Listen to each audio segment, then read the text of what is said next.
தென்னாடுடைய சிவனே போற்றி, எந்நாட்டவர்க்கும் இறைவா போற்றி. காவாய் கனகத்திரளே போற்றி, கையிலை மலையானே போற்றி போற்றி. சொல்விற்பனமும் அவதானமும் கல்வி சொல்ல வல்ல நல்வித்தையும் தந்து அடிமை கொள்வாய், நளிநாசனம் செல்விக்கும் அரிதென்று ஒரு காலமும் சிதையாமை நல்கும் கல்வி பெரும் செல்வ பேரே சகலகலாவல்லியே.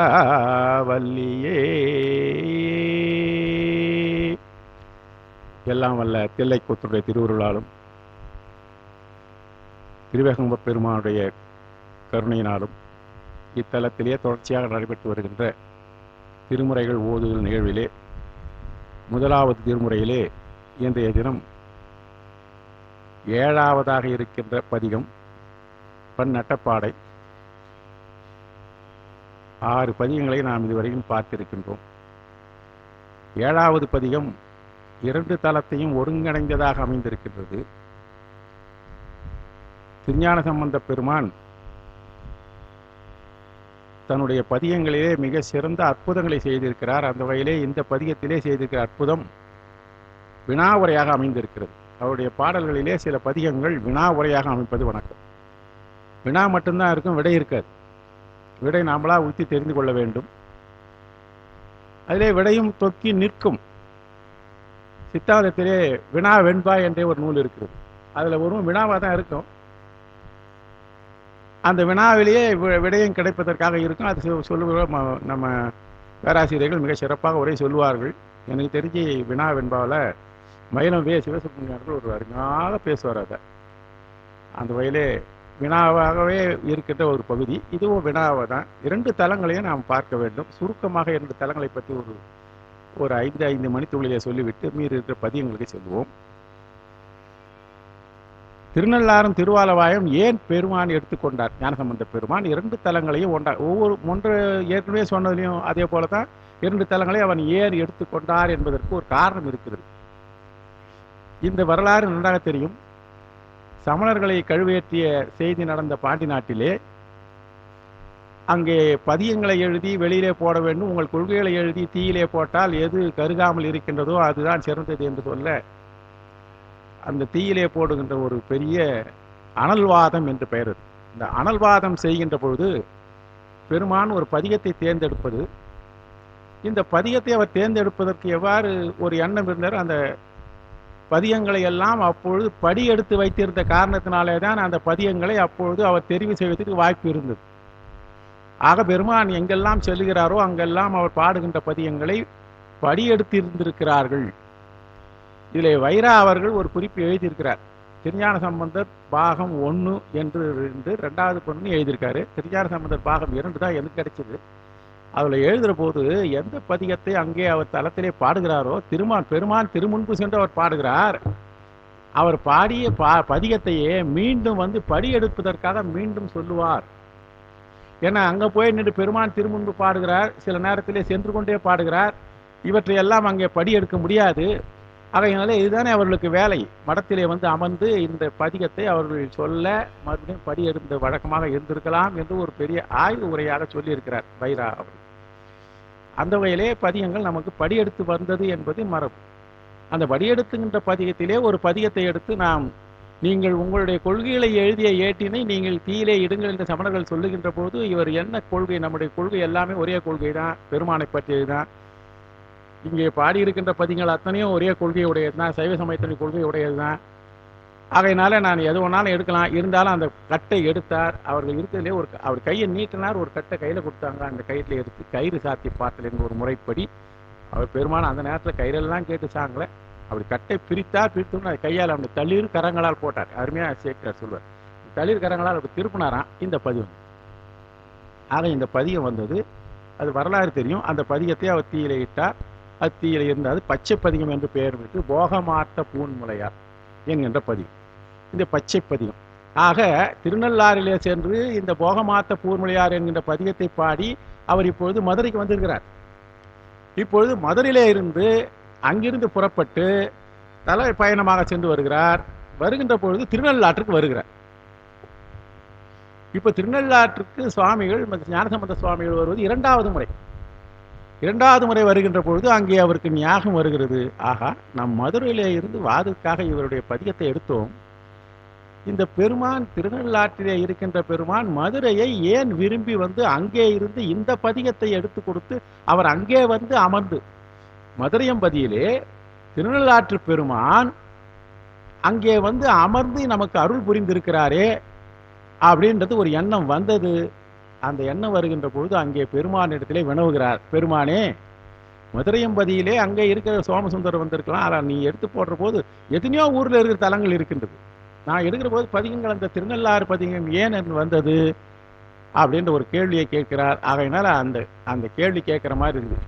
மதுரையங்கன் திருநள்ளாற்றிலே இருக்கிற பெருமான் வந்து அமர்ந்தது எதனாலே, வந்தது எதனாலே என்று ஒவ்வொரு பதிகத்திலையும் இதுதான் பொறுமையாக சொல்லி இருக்கிறார்.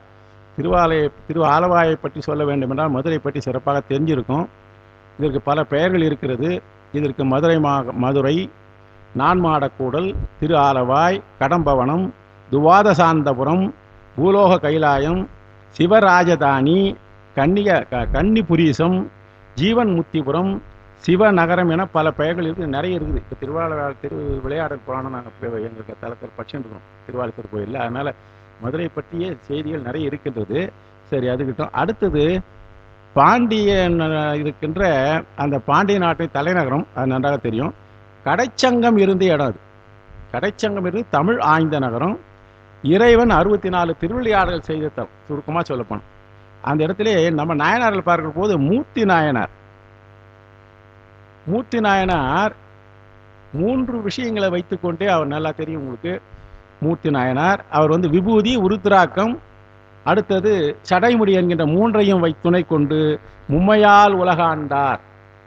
திருத்தொண்ட தொகையிலே மும்மையால் உலகாண்ட மூர்த்தி அவர் இந்த இடத்துல தான் இருந்தார். வரலாறு. ஆமாம், சந்தனம் இறக்கிற போது தான் கையில் இருந்து இது பண்ணார். இரவோடு இரவாக அந்த பாண்டிய நாட்டிலே அடுத்த மன்னன் வந்து ஆட்சி செய்து கொண்டிருக்கிறான். அவனுடைய ஆட்சி ஒரே நேரத்தில் முடிச்சு இவரை வந்து யானை வந்து தெரிவு செய்ய என்ன பண்ணார். அதெல்லாம் வரலாறு. பெருமான் அப்போ திருவிளையாடல் பயங்கரமாக பண்ணியிருக்காரு. ஆகையினால மும்மையால் நான் ஏற்றுக்கொள்கிறேன், இந்த தலத்தினுடைய மன்னனாக இருப்பதை ஏற்றுக்கொள்கிறேன், ஆனால் நான் முடிசூட்ட மாட்டேன், முடிசூட்டாமல் இருந்து உங்களுடைய திருமுடியையே சூட்டி என்கின்ற அது மூர்த்தி நாயனார். அப்படிப்பட்ட அந்த தலம் மிக சிறப்பான தலம். அடுத்தது இந்திரன், வருணன், முருகன், விநாயகர், ஏராளமான பேர்.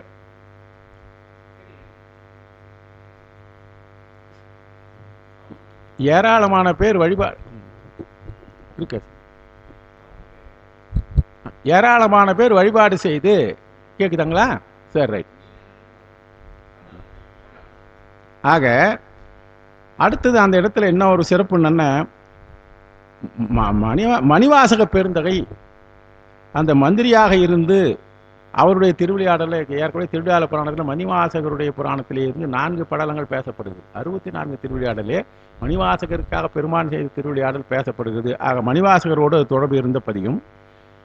அடுத்தது தருமபுரி ஆதீனத்தினுடைய குறவர்களிலே அங்கே இருந்து முதற் குறவரான திருஞான சம்பந்த சுவாமிகள் சொக்கலிங்க பெருமானை பெற்ற தலம். அங்கே தருமபுரி ஆதீனத்தினை முதல் பெரும் குறவராக இருந்த குருஞான சம்பந்தருடைய வரலாறு சொல்லணும், அது ஒரு 1/2 மணி நேரம் ஆயிடும். குருஞான சம்பந்தருக்கு வழிபடு பொருளாக இருக்கின்ற சொக்கலிங்க மூர்த்தி கிடைக்கப்பெற்ற தலம். குருஞான சம்பந்தர் இங்கே எல்லாம் பூஜை செய்து கொண்டிருக்கிறார்களே, நான் இவ்வாறு பூஜை செய்வது என்று அங்கே இருந்து வழிபாடு செய்கிறார். அவர் செய்கிற பொழுது பெருமான் அவருக்கு என்ன சொன்னார், கனவுல வந்து சொல்லி, நீ கவலைப்படாதே, அந்த பொற்றாமரை குளத்திலே ஒரு வடக்கு மூலையிலே ஒரு இலிங்கம் உனக்கு பெட்டகத்திலே இருக்கிறது, அதை பெற்றுக்கொள் என்று சொல்ல, அதே மாதிரி காலையிலே இருந்து பொற்றாமரையிலே மூழ்கி அந்த இலிங்கத்தை அவர் பெற்றார். அந்த இலிங்கத்தை பெற்ற பிறகு நான் எவ்வாறு அதை வழிபாடு செய்வேன், வழிபாடு செய்கிற முறை எனக்கு தெரியாதே, பூஜை செய்வதற்கு ஒரு முறை வேண்டுமே, உபதேசம் செய்வதற்கு குரு வேண்டுமே என்று கேட்கிறார். நீ கவலைப்படாத, திருவாரூருக்கு போய் என்று திருவாரூருக்கு இவர் செல்லுகிறார். அங்கே இருக்கிற கமலை ஞானப்பிரகாசர் இவரை சீடராக ஏற்றுக்கொள்கிறார். பெரிய வரலாறு. ஆக இங்கே பூஜா மூர்த்தியாக இருக்கின்ற சொக்கலிங்க பெருமானை தர்மபுரி ஆதீனத்தினுடைய குருநாதர் பெற்ற இடம். ஆகையினால் அது ஒரு சிறப்பான வீடு.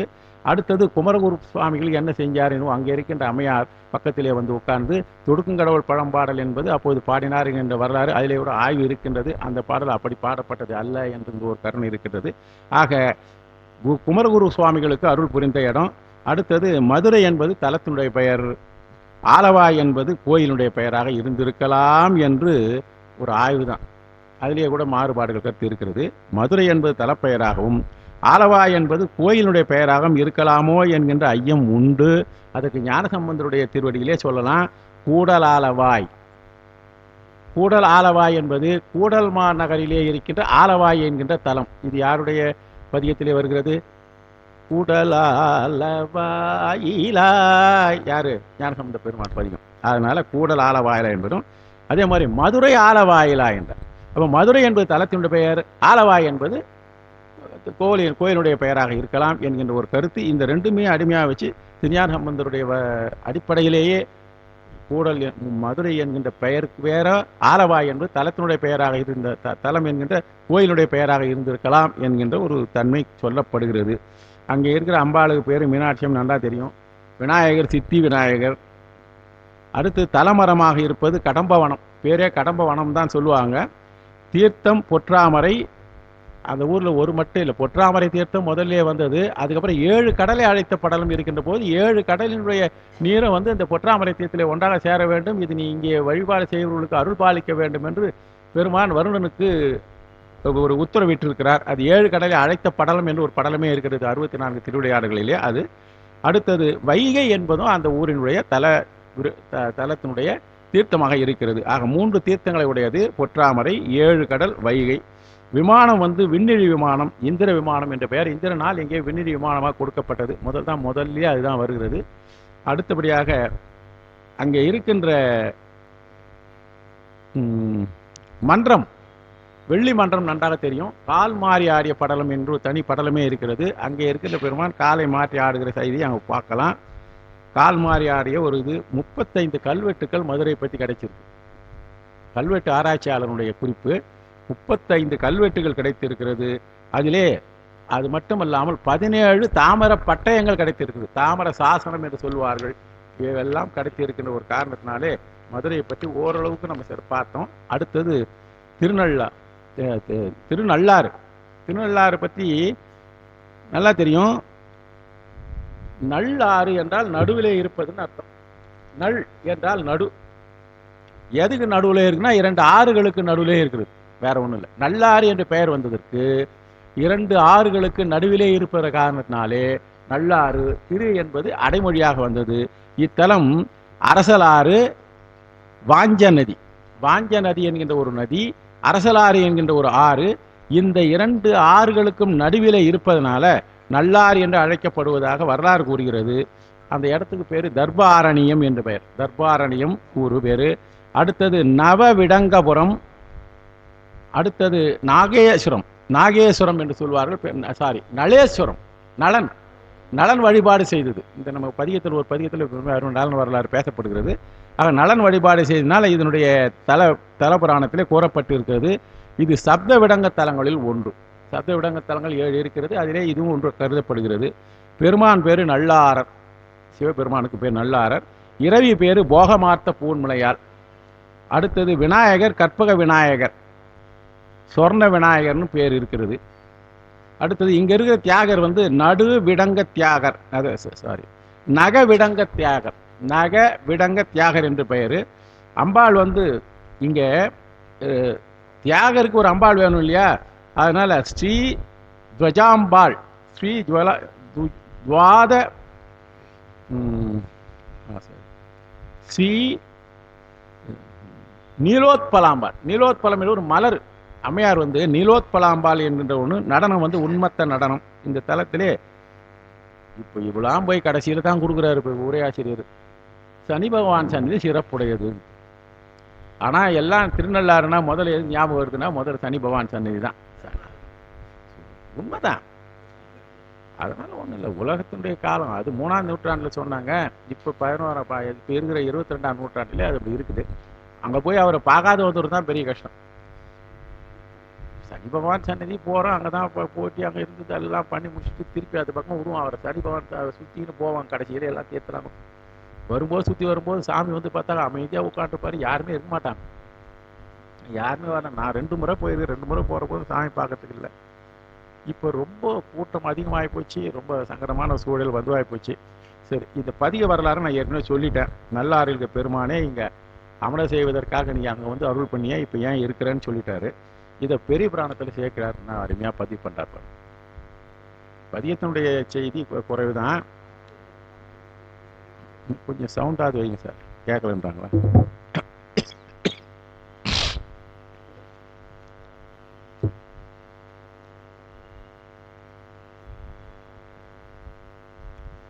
பெருமான் இங்கே எந்த சூழலிலே இவர் இந்த திருநள்ளாட்டிலே இந்த பதியத்தை பாடுகிறார் என்று சேக்கிழார் சொல்கிறார். அதாவது பெரிய புராணத்திலே 2800வது பாடல். திருஞான சம்பந்த பெருமானுடைய வரலாற்றிலே சரியா நான் கீழே குடிஞ்சின் பேசுறதுனால சரியா கேட்கலன்னு நினைக்கிறேன். திருஞான சம்பந்தருடைய வரலாற்றிலே கூறுகின்ற புராணத்திலே 902வது பாடல். ஆக இது என்ன சொல்றாரு, பெருமான் வருகிறாரு, திருநள்ளாற்றிலே ஞானசம்பந்த பெருமான் வருகிறார். எப்படி வராரு பாருங்க. நீடு திரு தொண்டர் சுடை சூழ அங்கன் நித்தில யானத்திடை நின்று இழிந்து சென்று அடியார்கள் புடைசூழ முத்து பல்லக்கிலே வருகிறார். சொல்றாரு நித்தில யானம். நித்தில யானம் என்றால் முத்து பல்லக்கிலே வருகிறார். பெருமானால் அருளப்பட்டது. அங்க வருகிறார், தொண்டரோடு வருகிறார், புடைசூழ வருகிறார். அங்கிருந்து ஆலயத்தில் இருக்கின்ற ஒரு பகுதிக்கு வந்த உடனே அங்கிருந்து இறங்கிடுறார். நித்தில யானத்திடை நின்று அதிலே இருந்து இழிந்து இறங்கி சென்று பீடுடைய திருவாயில் பணிந்து. ஒவ்வொரு இடங்கள்லையும் நம்ம திருமுறைகளில் அதான் பெரிய பிராந்தத்தில் படிக்கிற போது தான் தெரியும், ஒவ்வொரு அடியார்களும் நாயன்மார்களும் பெரியவங்களாம் எப்படி போய் ஆலயத்துக்கு வழிபாடு செய்கிறார்கள் என்று அந்த பெரிய விஷயத்தை சொல்லியிருக்காங்க பாருங்க. திருப்பி திருப்பி திருப்பி அதை சொல்லியிருக்கிறாங்க. நமக்கு அறிவுறுப்பதற்கு தான் என்ன பண்ணார் பாருங்க. பீடுடைய திருவாயில் பணிந்து, அந்த வாயில் உள்ளே நுழைகிற போதே கோபுர வாயிலேயே பணிந்து அங்கே இருந்து அப்படியே பெருமானை, அங்கே இருக்கிற பெருமானை, அந்த தலத்திலே வீட்டிருக்கிற பெருமானை பணிந்து புக்கு கோபுர வாயிலேயே ஒரு பணிவு செய்து கோபுரத்துக்கு ஒரு வணக்கம் போட்டு, கோபுர தரிசனம் கோடி புண்ணியம் என்று அதனால தான் பின்னால் சொல்லியிருக்கேன். அங்கே வழிபாடு, கோபுரத்தை வணங்கி உள்ள நுழைந்து பிறை அணிந்த சென்னியார் மண்ணும் கோயில். பிறையை அணிந்தவராக இருக்கின்ற, முடியை உடையவராக இருக்கின்ற பெருமான் நிலை பெற்று இருக்கின்ற ஆலயம் இருக்கிறதே, அங்க போய் மாடு வலம் கொண்டு உள்ள போன உடனே கோபுர வாசல்ல வணங்கணும். பெருமானை வணங்கி கொண்டே உள்ளே செல்ல வேண்டும். அங்கே இருக்கின்ற முதல் பிரகாரம், பக்கத்தில் இருக்கிற பிரகாரம், மாடு வலம் கொண்டு, ஆக பிரகாரத்தை சுற்றி மகிழ்ந்து மகிழ்ச்சியோடு புக்கு உள்ளே சென்று மலர்கரங்கள் குவித்து. ஞானசம்பந்த பெருமான் இந்த நேரத்தில் 10-11 வயசு இருக்கலாம். 10 வயசு மதுரையில், இங்கே வருகிற போது 11 வயது இருக்கலாம். மலர்கரங்கள் குவித்து இறங்கி வள்ளலாரை பாடுறார். பாடகமல் அடியெடுத்து பாடி நின்று. எந்த பதிகம் பாடுறாரு? பாடக மெல்லடி என்கின்ற முதல் குறிப்பினை உடையதாக இருக்கின்ற பதிகத்தை பாடுகிறார். பாடக மெல்லடி எடுத்து பாடி நின்று. பதிகம் எந்த குறிப்பு? பாடக மெல்லடி. இன்றைய பதிகம் அதுதான். நமக்கு பாடக மெல்லடி என்று சொல்லுகின்ற பெயரை உடையதாக இருக்கின்ற, முதல் தொடக்கத்தை உடையாகின்ற படியெடுத்து பாடி அங்கே பாடுகிறார். இறைவன் திருமுன்பு சென்று வள்ளலாராக இருக்கின்ற பெருமான். ஏன் வள்ளல் பெருமானை இங்கே சொல்றாருன்னாக்கா, நமக்கு தேவையான போது இருந்து உறுதுணையாக இருந்து மதுரையிலே வந்து செய்தாரே, மதுரையிலே இவருடைய பதிகத்தை தானே எடுத்து நமக்கு கொடுத்தாரு.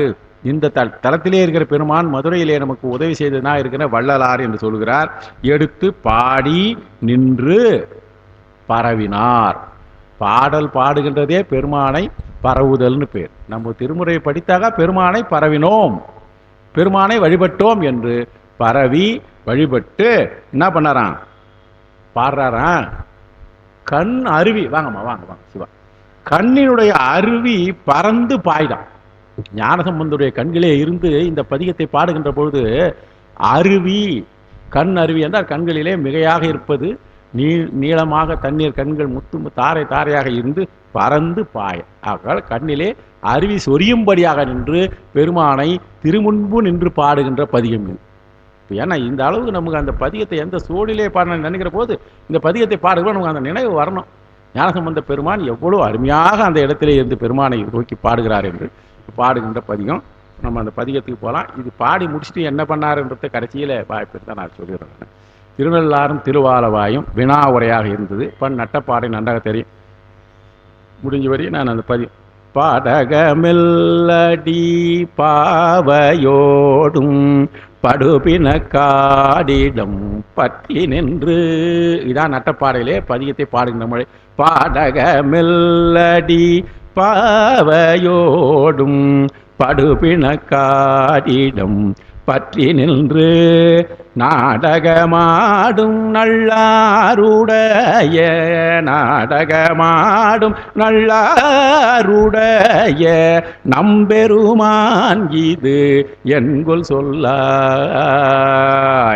சுடக முன்கை மடந்தை மார்கள் துணைவரோடும் தொழுது ஏத்தி வாழ்த்த ஆடகமாடம் நெருங்கு கூடல் ஆலவாயின் கண் அமர்ந்தவாரே.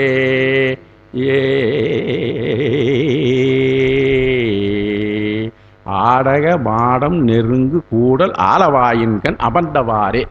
இதான் கேள்வி. எல்லா பாடல்லையும் கடைசி வரையில் ஒரு கேள்வி வரும். முதல் 2 அடிகள் திருநள்ளாரை பற்றி சொல்லியிருப்பார். அடுத்து இருக்கின்ற 2 அடிகள் ஆலவாயை பற்றி சொல்வார். அங்கே இருக்கின்ற பெருமான் இங்கே வந்து எப்படி அப்படின்னு சொல்லிட்டாரு. பாருங்க, நல்லா தெரியும். பாடக மெல்லடி பாவையோடும், இதுக்கு பொருளை பெரியா சொல்ல வேண்டியதில்லை, குறிப்பு மட்டும் கொடுத்துன்னு போறணும். பாடகம் என்றால் நன்றாக தெரியும், பெண்களுடைய காலிலே அணிகின்ற அணி. 10 விரல் மோதிரம் எத்தனை பிரகாசம் அது பாடகம் தண்டை கொலுசும். அப்போ பாது வச்சுக்கலாம், பாடகம் பெண்களுடைய அணிகலன்களாக இருப்பது. ஆக பாடகம் மெல்லடி பாவையோடும், பாடகத்தை அணிந்து கொண்டிருக்கின்ற மென்மை பொருந்திய அடியினை உடையவளாக இருக்கின்ற உமையம்மையோடும், உமையம்மையோடு தான் இருக்கிற. நீ என்ன பண்றியா, படு பிணக்கு ஆடு இடம் பற்றி நின்று, பிணங்களை படு பிணக்காடு, பிணங்களை என்றால் பிணங்களை சுடுகின்ற காடுகளிலே அங்கே நின்று அந்த இடத்துல நீ ஆடுகின்றாயா. அந்த இடம் எங்கே இடத்த பிடிச்சிருக்காரா, ஆடுறதுக்கு இடம் எங்கே பிடிச்சிருக்காருன்னா பிணங்கள் சுடுகின்ற காடு.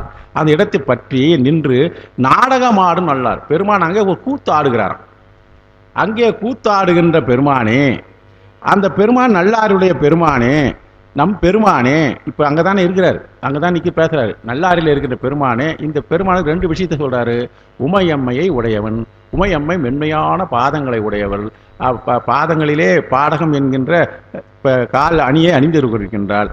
ஆனால் பிணக்காடிடம் ஆடுகின்ற, இப்போ ஆடுகின்ற தன்மை ஒன்று சொன்னார். ஆடுகின்ற தன்மை என்பது பிணங்கள் சுடுகின்ற இடமாக இருக்கின்ற அந்த ஆரண்யத்திலே காட்டிலே ஆடுகின்றார், நாடகம் ஆடுகிறார், கூத்தாடுகிறார். அப்படிப்பட்ட நல்லாருடைய பெருமானே, இவர் இந்த கூத்தாடுகிறார்னு முதல் பதிகத்தில் ஆரம்பிக்கிறார். முதல் பாட்டில் ஆரம்பிச்சோம்னா இவர்கிட்ட எதாங்க திருமுறையில் எப்படி படித்தாலும் முதலிலே ஒரு 2 அந்த முன்னுரை மாதிரி கொடுத்துருவாங்க. இதுக்கப்புறம் ஆடுற போது எப்படிலாம் ஆடுறாருன்றதை பின்னால் சொல்லினே வருவாங்க. நம்ம அதை கொஞ்சம் கூர்ந்து கவனிச்சா தெரியும். அப்படியே பார்க்கலாம், இந்த பதிகத்தில் அது மாதிரி இருக்கிறது. நாடகம் ஆடும் நல்லார் இருக்கிற பெருமானே, இது என்ன சொல்லு. ஆமாம், ஒரு கேள்வி கேட்க போகிறவன் என்னன்னு கேட்குறேன். பெருமான் என்னப்பா கேளு அப்படின்றாரு. என்ன சொல், சூடக முன்கை மடந்தை மார்கள் துணைவருடும் தொழுது ஏற்றி நின்ற. சூடக முன்பகை, இந்த சூடகம் என்பது கையிலே வளையல் போல அடுப்பு. இந்த கையிலே வந்து சூடகம் என்பது இந்த முட்டிக்கும் கைக்கும் நடுவில் இருக்கிற இடங்களிலே அணிகின்ற சூடகம் என்கின்ற ஒரு அணி. கையில் இருக்கின்ற வளையலுக்கு தான் சூடகம் என்று குறிப்பாக சொல்லுகிறார்கள். அது பல ஷேப்பில் இருக்கும். இப்போ நான் அதெல்லாம் சொல்ல வேண்டிய, இப்போ லேட்டஸ்ட்டாக லெஸ் வெயிட்னு சொல்லிட்டு என்னென்னமோ பண்ணி போட்டுங்கிறாங்க. அது எத்தனை நாள் எப்படி இருக்குன்னே தெரியாமல். அந்த காலத்தில் ஒரு இது செஞ்சாங்க, ஆயுசம் தள்ளிட்டு போடுவாங்க அந்த ஒரு வளையலில். இப்போ அப்படி இல்லை, அப்பப்போ டிசைன் மாற்றிட்டு இருக்கிறாங்க. அது கிடக்கட்டும். பாடகம் இதாவது சூடகம் என்பது கையில் இருக்கிற வளையல். ஆக சூடகம் முன்கை. அருமையாக சொல்கிறாங்க. எங்கே வளையல் போட்டிருப்பாங்களாம்? கையினுடைய முன்பகுதி. சூடகம் முன்கை. சூடகம் என்றால் வளையலை அணிந்ததாக இருக்கின்ற கைகளை உடையவர்கள். அப்போ என்னன்னா, ஒவ்வொரு பெண்களும் வளையல் அணிந்து இருக்கிறது ஒரு மரபு. நல்லா ஞாபகம் வச்சுங்க. கோயிலுக்கு போனோம்னாக்கா இதெல்லாம் தேவை. வளையல் போட்டுக்கணும், காலில் கொலுசு போட்டுக்கணும், இதெல்லாம் ஒரு மரபு இருந்தது. ஆகையினால இப்போ கூட சில குடும்பங்களிலே ஆலயத்துக்கு சொல்லியிருப்போது பட்டுப்புடவை கட்டின்னு போனோம்னு சொல்லுவாங்க. ஆகையினால சூடகம் முன்கை மடந்தைமார்கள், இதுதாங்க முக்கியமான விஷயம். துணைவரோடும் தொழுது ஏத்தி வாழ்த்த. ஆலயத்திலே சென்று அங்கே கூடலிலே இருக்கின்றவர்கள் துணைவரோடும், பெண்கள் நல்ல வசதியான பெண்கள், கையில் வளையலுன்னு சொல்லிட்டாரு, அவர்கள் வசதியான பெண்களாக இருக்கலாம், கூட துணைவரோடு இருந்து ஆலயங்கு செய்வது, துணைவரோடு சென்று ஆலயத்தை தொழுவது என்பது மிகச்சிறந்த மரபாக திருமுறைகளே பேசப்படுகிறது. பல இடங்களிலே இருக்கிறது, அதில் இது ஒரு இடம். மடந்தைமார்கள் துணைவரோடும் தொழுது ஏத்தி. 3 செய்தி சொல்றாரு பாருங்க. துணைவரோடு செல்கிறார்கள், ஆலயங்களுக்கு செல்கிறார்கள், தொழுகிறார்கள், வணங்குகின்றார்கள், ஏத்துகிறார்கள். அது ரொம்ப முக்கியம். பெருமானை ஏத்துதல் என்றால் புகழ்ந்து பாடுதல் அர்த்தம். ஏத்துதல் என்பது புகழ்தல். புகழ்வதற்கு என்ன செய்யணும்னா, புகழணும். பெருமானை நம்ம புகழ்வதற்கு என்ன செய்யணும்? திருமுறையில் ஒன்று பாட்டா புகழ்ந்த மாதிரி ஆகிப்போச்சு. திருமுறை அதை தவிர வேற எதுவும் செய்யவே இல்லையே. ஆகையினால தெரிஞ்ச பக்தி பாடல்கள் ஏதோ பாடலாம். ஆக மட்டும் புகழ்ந்து தொழுது ஏத்தி வாழ்த்துதல். பெருமானுக்கு, பெருமானே இணையோடு சென்று நாங்கள் இருவருமாக ஆலயத்தை வழிபாடு செய்வதற்கு எங்கள் திருவுள் பொறுத்திருக்கிறே, பெருமானே எங்களுக்கு செய்ய வேண்டும் என்று தொழுதல், ஏத்துதல், வாழ்த்துகின்றல், அத்தகைய தன்மை உடையவதாக இருக்கின்ற மகளிர் இருக்கிறார்கள். இந்த ஒரு வரியில வழிபாடு எவ்வாறு செய்கிறாள் என்பதை சொன்னாரு. அடுத்தது அந்த மதுரையினுடைய சிறப்பை சொல்லுகிறார். ஆடக மாடம். ஆடக மாடம் என்பது, இங்கு ஆடக மாடம் என்பது பொருள் அணிந்த மேல் மாடங்கள். அதாவது பொன். ஆடகம் என்பது இங்க பொன்னை குறிக்கிறது. ஆடகம் என்பது பொன். பொன் போன்று மிளிர்கின்றதாக இருக்கின்ற, பொன் பூசப்பட்டதாக இருக்கின்ற பொன், அதாவது பொன் அணிந்த மேல் நின்று, அதாவது பொன் அணிந்த மேல் நிலை உடையது. பொன் நிறத்திலே வண்ணம் பூசப்பட்டதாக இருக்கின்ற மிக அற்புதமான பொன் போல் மிளிர்கின்ற. பொன் என்பது பிரகாசிக்குது இல்லையா?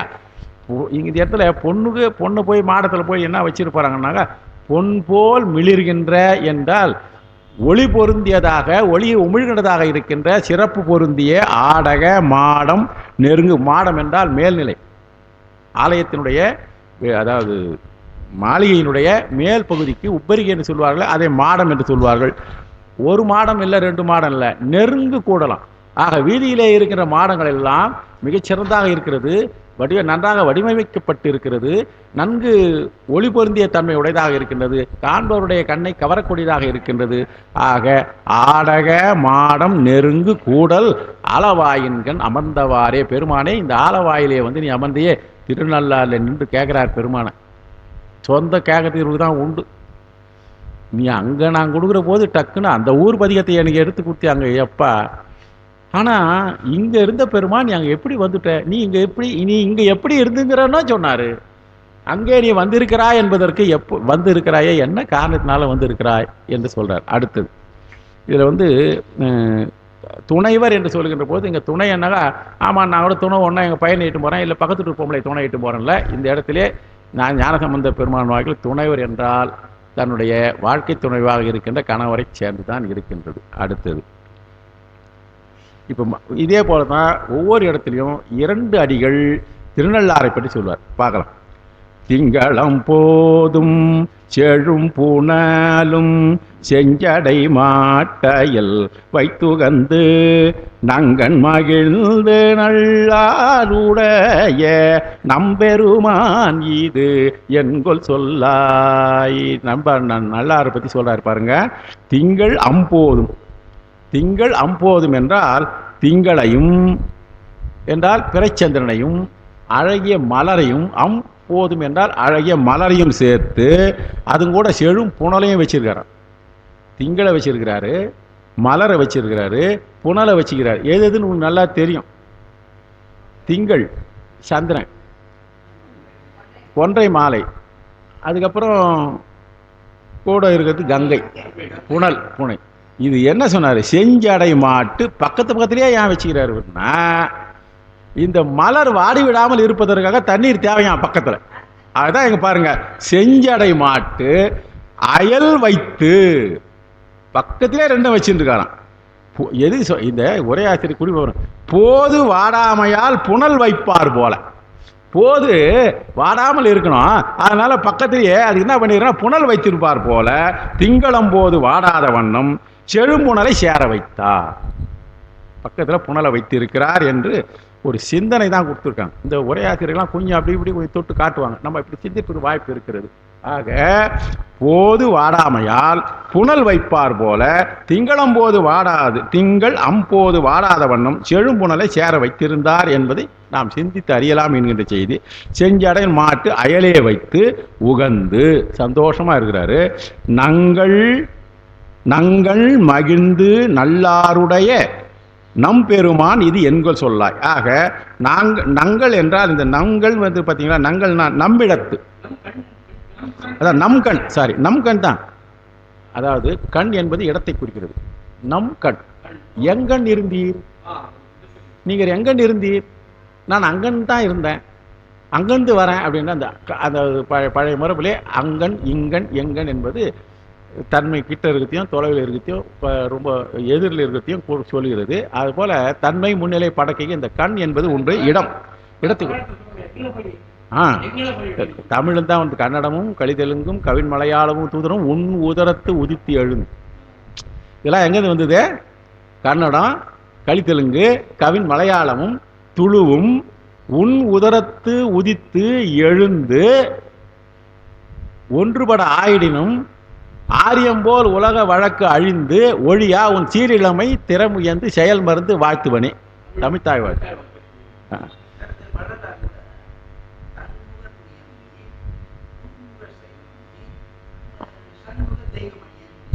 ஒன்முகம், ஒளி பொருந்திய, ஒளி பொருந்திய ஒன்முக செய்வம்.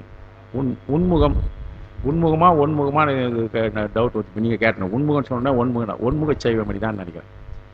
நான் சொல்கிறேன் நாளைக்கு, அடுத்த நாளைக்கு அந்த விளக்கத்தை கொடுத்துறேன். நங்கண் மகிழ்ந்து என்றால் நாங்கள் நம்மிடத்து, நம் கண் பெருமான் என்னிடத்திலே, ஞானசம்பந்தர் எதிர் தான் பாராரு, நம்கண் மகிழ்ந்து என்னிடத்திலே மகிழ்ந்து பெருமானே நல்லாருடைய பெருமான். இப்போ எங்கு நல்லாரில் இருக்கிற பெருமான் என் மீது மகிழ்ச்சி கொண்டு இருக்கிறாய், என் உள்ளத்திலே இருக்கிறாய், மகிழ்ந்து இருக்கிற பெருமானே நம்பெருமான் இது என் கொள். நீ அங்கே வந்துட்டிய, எப்படி நீ அங்கே மதுரைக்கு வந்துட்ட? மதுரை சொல்கிறாரு. ஒரு இடம் சொல்கிற போது இப்படி வந்தான், அந்த இடம் எப்படி இருந்ததுன்றது அடையமொழி இல்லாத சொல்கிறார் பாருங்க. பொங்கிள மென்முலையார்களோடும் புனமயிலாட நிலா முளைக்கும் அங்கழக சுதை மாட கூடல் அளவாயின்கண் அமர்ந்தவாரே. அருமையா சொல்றார் பாருங்க. மாடம்னு சொன்னார் முதல் பாடத்தில், ஆடக மாடம்னு சொன்னார் பார்த்தீங்களா. இந்த ஆடக மாடம் என்பது பொன் போல் மிளிர்கின்ற ஒளி பொருந்ததாக இருக்கின்ற ஆடக மாடம் இப்போ எப்படி மிளிர்தான் பாருங்க. பொங்கு இள மென் முலையார்களோடும், வனப்புடையவர்களாக இருக்கின்ற பெண்கள், பெண்கள் அழகுக்காக சொல்லப்படுகின்ற அந்த ஒரு வரி, பொங்கு இள மென்முலையார்களோடும் புனமயிலாட, புனமயில்கள் ஆடுகிறது. பெண்கள் கணவனை கண்டால் கணவனுடைய வருகை கண்டு மகிழ்ந்து ஆடுவார்கள். ஆடுதல் என்றால் மகிழ்ச்சி அடைதல் தான் பேர், மகிழ்ச்சியை வெளிப்படுத்துதல். இப்போ ஆடுதல்னா மயில் ஆடுற மாதிரி பெண்கள் ஆடுவாங்களான்ல, கணவன் வருகையை கண்டு பெண்கள் மகிழ்ச்சி கொள்வார்கள். அந்த மகிழ்ச்சியின் விளைவாக அவரிடத்திலே ஒரு ஆனந்தம் இருக்கும். அதே போல மழையும் மேகங்கள் வருகையை கண்டு மயில்கள் ஆடுமா, அதான் பொங்கு இள மென்முலையார்களோடும் புன மயிலாட, காட்டிலே வசிக்கின்ற மயிலினங்கள் எல்லாம் ஆடுகின்றதான். எங்கன்னாக்கா உப்பிரிகைகளிலே அதெல்லாம் நடக்குது. எந்த இடம் சொல்றாரு? நிலா முளைக்கும் அங்கு அழக சுதை. அங்கு என்றால் அழகிய தமிழ். இந்த அங்கழகத்துக்கு இல்லை சொல்றேன். அங்கழகத்துக்கு ரெண்டு உரை இருக்கிறது. அங்கு அழகு என்றால் அங்கே அழகு பொருந்தியதாக இருக்கின்ற, சுதை என்றால் வண்ண வேலைப்பாடுகள் செய்திருக்கிறாங்க மாடங்கள். பொருத்தமா போது பாருங்க. மாடங்கள் இருக்கிறது, பெண்கள் இருக்கிறார்கள், அழகிய பெண்கள் இருக்கிறார்கள். அங்கே சுதை வேலைப்பாடு செய்துகிறது, அழகியது. என்றால் அழகிய, அங்கு என்றால் அழகிய அந்த மாடங்களிலே இருக்கின்ற பெண்கள் மகிழ்ச்சியோடு இருக்கிறார்கள், மயில்களும் ஆடிக்கொண்டிருக்கிறது. நிலா முளைக்கும் என்றால் நிலா மேலே நிலா மட்டத்திலே ஓப்பன் பிளேஸ்ன்னு சொல்லுவாங்களே, மாறி உப்பரிகையில் அங்கே இருக்குது. அந்த இடத்துல நிலா முளைக்கிறது, மயில்கள் கூட அவர்கள் வளர்ந்து கூட ஆடிக்கொண்டு இருக்கிறார்கள். மயில்கள்லாம் இப்போ தொடர்பாக வந்துருது. யாரும் மயிலை நேராக வீட்டு பகுதியில் பார்த்ததில்ல. வாய்ப்பு இருக்குதானா இல்லை. சில இடங்கள் இங்கே மதுரை பக்கத்தில் அந்த இதில் பார்த்துருக்கலாம். மக்கள் இல்லாத இடமா பார்த்து இருக்கோன்னு நினைக்கிறேன். இன்னொரு மயில் ஆடுறதுக்கு இல்லை, பார்ப்பதற்கு உண்டான அரிதாக விட்டிருக்கிறது. முன்னெல்லாம் நிறைய இருக்கு. அதுதான் தலங்கள் இருக்கிற இடத்துல இருக்குது. வேடிக்கை என்னன்னா, நான் ஏறக்குறைய நான் வந்து 9 இப்போ ஏன் 9 வயது எனக்கு 9 வயது இருக்குது. திருப்பூரூரில் அப்பா பாரதி சொல்லிட்டு இருக்காரு. திருப்பூரிலே நாங்கள் ஒரு இடத்துல தங்கி இருந்தோம். காலையில் வந்து 5:30 மணிக்கு அந்த வீட்டுக்கு தவறாமல் வரும் மயில். வழக்கமாக அவங்க ஏதோ ஒரு இறை போடுவாங்க, அதற்காக அது வந்து கொத்தின்னு இருக்கும். பல நாட்கள் எங்கள் அம்மா வந்து டே மயில் வந்து ஏந்து வாடான்னு கூப்பிட்டுருக்காங்க. 5:30 மணி போல் தூங்கிட்டு இருப்பேன். மயில் வந்து ஏந்து இது நான் பார்த்துருக்கிற ஒரு 6 வயது இருக்குன்னு நினைக்கிறேன். எனக்கு பார்த்துருக்கேன். எனக்கு இன்னமும் நினைவில் இருக்கிறது. தினமும் அது ஒரு திருப்பூரூரிலே நடந்த நிகழ்ச்சி. நேரடியாக அங்கே சென்று ஒரு முறை தங்கி இருந்த காலத்தில் இது மாதிரி பார்க்குற தலங்களிலே இப்போ நாங்கள் இதில் போனோம் இல்லைங்களா, தலங்களிலே போகிற போது கேரளாவில் சில இடங்களில் மயிலை பார்க்கறதுக்கு வாய்ப்பு இருக்கு.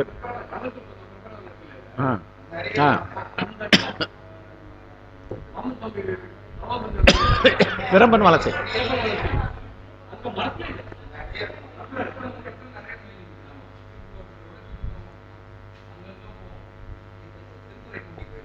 எதுக்கு மாளிகையிலே இதெல்லாம் இருக்குமான்றதுக்காக சொல்ல வந்தோம். இப்பவே நம்ம பார்த்துக்கிறோமே, ஞானசமுத்திர காலத்தில் இருந்து வாய்ப்பு இருக்கும் இல்லையா? நிச்சயமா இருக்கும். ஆகையினாலே பெண்களோடு மயில்களும் ஆடிக்கொண்டு இருக்கிறது. அத்தப்படை சுதை மாறலே இருக்கிற ஒரு இடம். இந்த இடத்துல அங்கழகம், இந்த அங்கழக சோழைய அழகு பொருந்திய அப்படின்னு ஒரு பொருள் சொல்லி விட்டார். இன்னொரு பொருள் அதுக்கு என்னன்னா கழகம். அங்கே மதுரையம்பதியிலே தமிழ்ச்சங்கம் வளர்ந்தது. கழகம் கழகம் வளர்த்து தமிழ்ச்சங்கம் வளர்த்தது. அதனால கழகம் வளர்த்து சங்கத்தை வளர்த்ததாக இருக்கின்ற கூடல் என்கின்ற ஒரு குறிப்பு அங்கே கொடுத்துருக்கிறா அப்படின்னு கொள்வதற்கு வாய்ப்பு இருக்கு. நான் 2வது ஒரு வர்த்தமான உரையை பார்க்குற போது அதில் வந்து கழகம் என்கின்ற ஒரு குறிப்பு சொல்லியிருக்காங்க அங்கே. ஆக நம்மிடத்திலே மகளிரோடு மயிலாடை என்றது என்னன்னாக்கா, சாயலால் வேற்றுமை தோன்றாமையால் கார் வரவால் கழிப்பது மயில். கார் என்றால் மேகம், மேகம் வரவால் கழிப்பது மயில், கணவர் வருவால் கழிப்பவர்கள் மகளிர். இதை குறிப்பதற்காக தான் சொல்றாரு. ஆக மகளிர்கள் மகிழ்ச்சியாக இருக்கிறார்கள் என்கின்ற ஒரு குறிப்பை சொல்றாரு. மயிலும் மகிழ்ச்சியாக இருக்கிறது. அங்கே மாடங்களிலே மேகங்கள் சூழ்கிற இடமா இருக்குது. அங்கதான் நிலா முளைக்கிறதா, நிலவு தோன்றுகின்ற பகுதி. எப்படியெல்லாம் இருந்திருக்கிறாங்க பாருங்க. அந்த அளவு சிறப்பாக இருந்தது. இருடத்திலும் ஆட்டம் நிகழும். கணவன் வருகையால் ஒரு கழிப்பு நிகழும், மேகம் வருகையினால மயிலிடத்தில் ஆட்டம் நிகழும். கழகம் என்றால் அழகிய தமிழ்ச்சங்கம். என்றால் அழகிய தமிழ்ச்சங்கம் இருந்த ஏறு.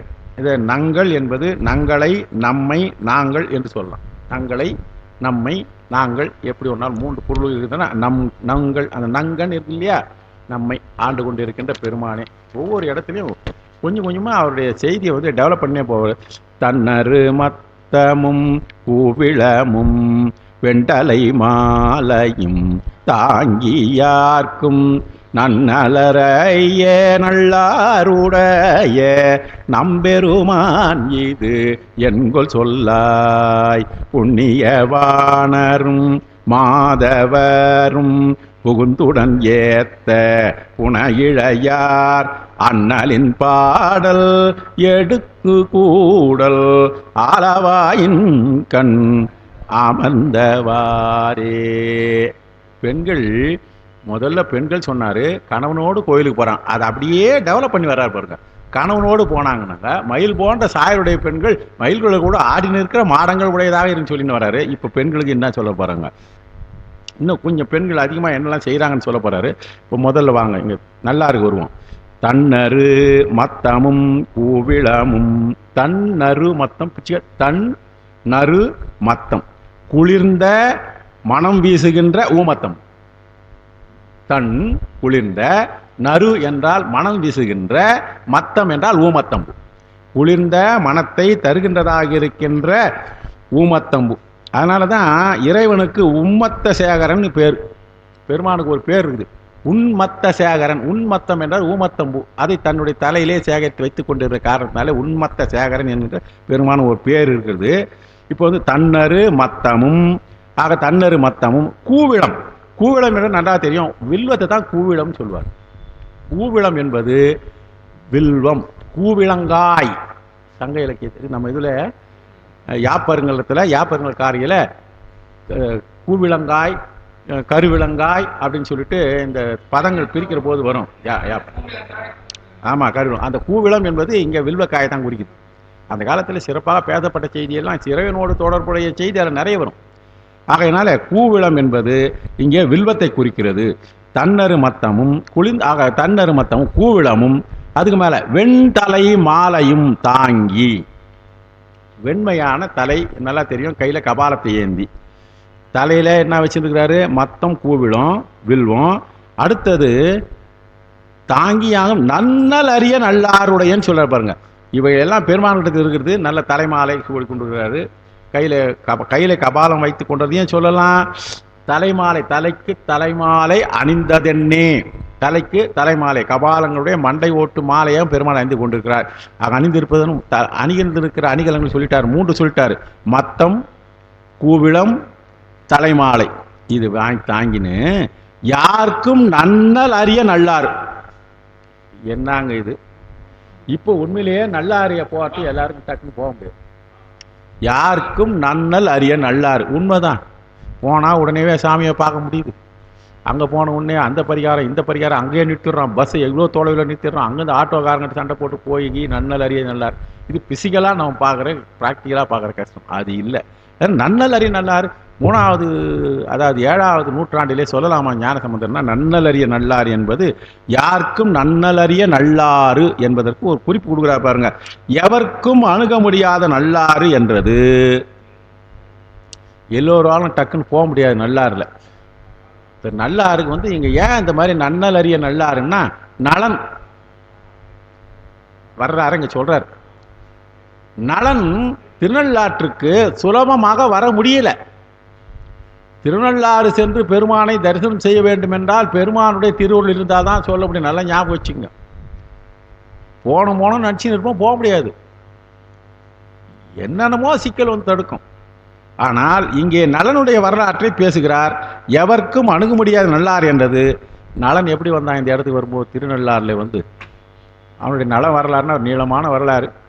அதில் நாடு இழந்து, நகர் இழந்து, மனைவி மக்களை இழந்து, உருமாறி, நலனுடைய வரலாற்றில் இவ்வளவு நடந்து உருமாறியும் வினையை நுகர்ந்து கழித்தான். இவ்வளவும் நான் எப்போ வந்து நல்லாரிலே வந்து பெருமானுடைய திருவுருள் பெற்றான் இல்லையா? எப்படி பெற்றான் அவன்? பெருமானுடைய திருவருள் பெறுவதற்கு நல்லாரிலே சென்று பெருமானுடைய திருவருள் பெற வேண்டும் என்றால் அவர்கள் வினை போகத்தை கழித்து வினை மைனஸ் பைக்கு வைக்கணும். வினை கையில் இருக்கக்கூடாது. வினை எல்லாம் எப்போ இருவினை ஒப்பு வரணும். அவனுக்கு நலன் இருவினை ஒப்பு வந்த பிறகுதான் திருநள்ளாறிலே வந்து தான் நலனுக்கு வந்து திருநள்ளாறிலே சனி போச்சு. அது எப்போ போச்சு? திருநள்ளாறில் வந்து சிவபெருமானை அங்கே வரிசனம் பண்ண போச்சுனாக்கா அப்போ எப்போ அவனுக்கு நேரம் வந்தது? அந்த சனியுடைய காலம் போச்சு. அந்த காலத்திலே அனுபவிக்க வேண்டும் இருக்கு. நமக்கெல்லாம் துன்பம் வருகின்ற போது, நோய் வருகின்ற போது, நாம் அனுபவிக்கின்ற போது நிச்சயமாக சிந்திக்க வேண்டியது, பெருமானே இது எனக்கு வினையின் காரணமாக வந்த துன்பம், இவற்றை நான் நீங்குவதற்காக உன்னுடைய திருவருள் வேண்டும். உன்னுடைய திருவருள் இல்லை என்றால் என்னிலிருந்து இதால் நீங்க முடியாது. இந்த துன்பத்திலே நீங்குவதற்கு உன்னுடைய துணை வேண்டும் என்று கேட்கும். ஆக நல்லாருக்கு எந்த அந்த நலன் வரலாறை பற்றி பார்த்துறையும். அவன் என்ன பண்ணியிருக்கான் பாருங்க. இவ்வளவும் இந்த சனி பிடிச்ச உடனே நாடு இழந்தான், நகர் இழந்தான், மனைவி இழந்தான், உருமாறினான். தன்னுடைய உருவத்தை அழகான உருவத்தையே மாற்றிக்கொண்டிருந்தான். அது மட்டும் வந்து வினையை நுகர்ந்தான். இப்படியெல்லாம் இருந்து அவனுடைய துன்பங்களை எல்லாம் நுகர்ந்து வினையை கழிந்த பின்ன நலன் போன்றாரன்றி வினை சேட முடிய எவர்க்கும் நன்ன முடியாததாகும். ஆகையினால திருநள்ளாறுக்கு போய் தரிசனம் செய்கிறோம் என்றால் நாம் வினையிலே இருந்து விடுபடுவதற்கு பெருமான் வாய்ப்பு கொடுத்திருக்கிறார் என்று அர்த்தம். இது திருநள்ளாறு மட்டும் இல்லை, என்ன புண்ணியம் செய்தனை நெஞ்சமே இருங்கடல் வையத்து மண்ணு காவிரி சூழ்திருவலம். அதான் முன்னை நாம் செய்த நல்வினை பயனாலே தலத்துக்கு சொல்றேன் நான். மண்ணு காவிரி சூழ்திருவலம் சூழி வானனை வாயார. எந்த தலத்துக்கும் இது வரும், எல்லா பதியங்களை பருவத்திலும். ஆகையினால சிவத்தல யாத்திரை செய்து பெருமானை வழிபடு செய்வதற்கு நமக்கெல்லாம் செய்யணும்னா பண்டு செய்த படவினை இருக்க வேண்டும். பண்டு செய்த படவினையின் பயன் கண்டு கண்டு கழித்திகான் நெஞ்சமே செண்டுலாமலர் செஞ்சடை ஏகம்மன் தொண்டனாய் திரியாய் துயர்த்திரும். ஆக வினைப்பயன் நிறைவேறும். அதனால தான் சொல்றாரு, யாருக்கும் நன்னல் அரிய நல்லாறு. ஆக வினைப்போகங்களிலே இருந்து விடுபடுவதற்கு திருவுள் புரிந்து கொண்டிருக்கின்ற நல்லாரிலே ஒரு சின்ன வரிக்கு எவ்வளோ செய்தி சிந்திக்க வேண்டியது பாருங்க. அப்படிப்பட்ட நல்லாரிலே இருக்கின்ற பெருமானே, இது என்னப்பா நீ பண்ணிருக்கிற, இப்போ நீ இந்த இடம் வந்து எப்படிப்பட்டது? புண்ணியவானரும். புண்ணியவானர் என்றால் புண்ணியம் செய்தவர்கள். என்ன புண்ணியம் சொன்னது? புண்ணியங்கள் செய்தவரும் மாதவரும் பெரிய தவங்களை செய்தவர்களும் புகுந்து ஆலயங்களே வழிபாடு செய்வர்கள் இருக்கணும். புண்ணியம் செய்தவராக இருக்க வேண்டும், தவங்கு செய்தவராக இருக்க வேண்டும். தவம் இல்லை என்றால் நான் செய்த தவப்பயன் நம்ம சொல்லணும். கோயிலுக்கு போயிட்டு வந்த தலை யாத்திரை போய் வந்தா என்ன பாடுபட்டேன்னு தெரியுமா, எங்கள் வீட்டுக்கார்ட்ட எப்படி பிடிச்சி போனோம் தெரியுமான்னு பார்த்துக்கார்ட்ட பேசிக்கிறேன். பெருமாளுடைய திருவருள் இருந்து வேண்டி வேண்டி வேண்டி வரம் கடந்தேன். இவர் கூடை கொண்டு கூட்டு வரதுக்கு செஞ்சாருன்னு சொல்லிட்டு அதுக்கும் பெருமானுக்கு நன்றி சொல்லணும்.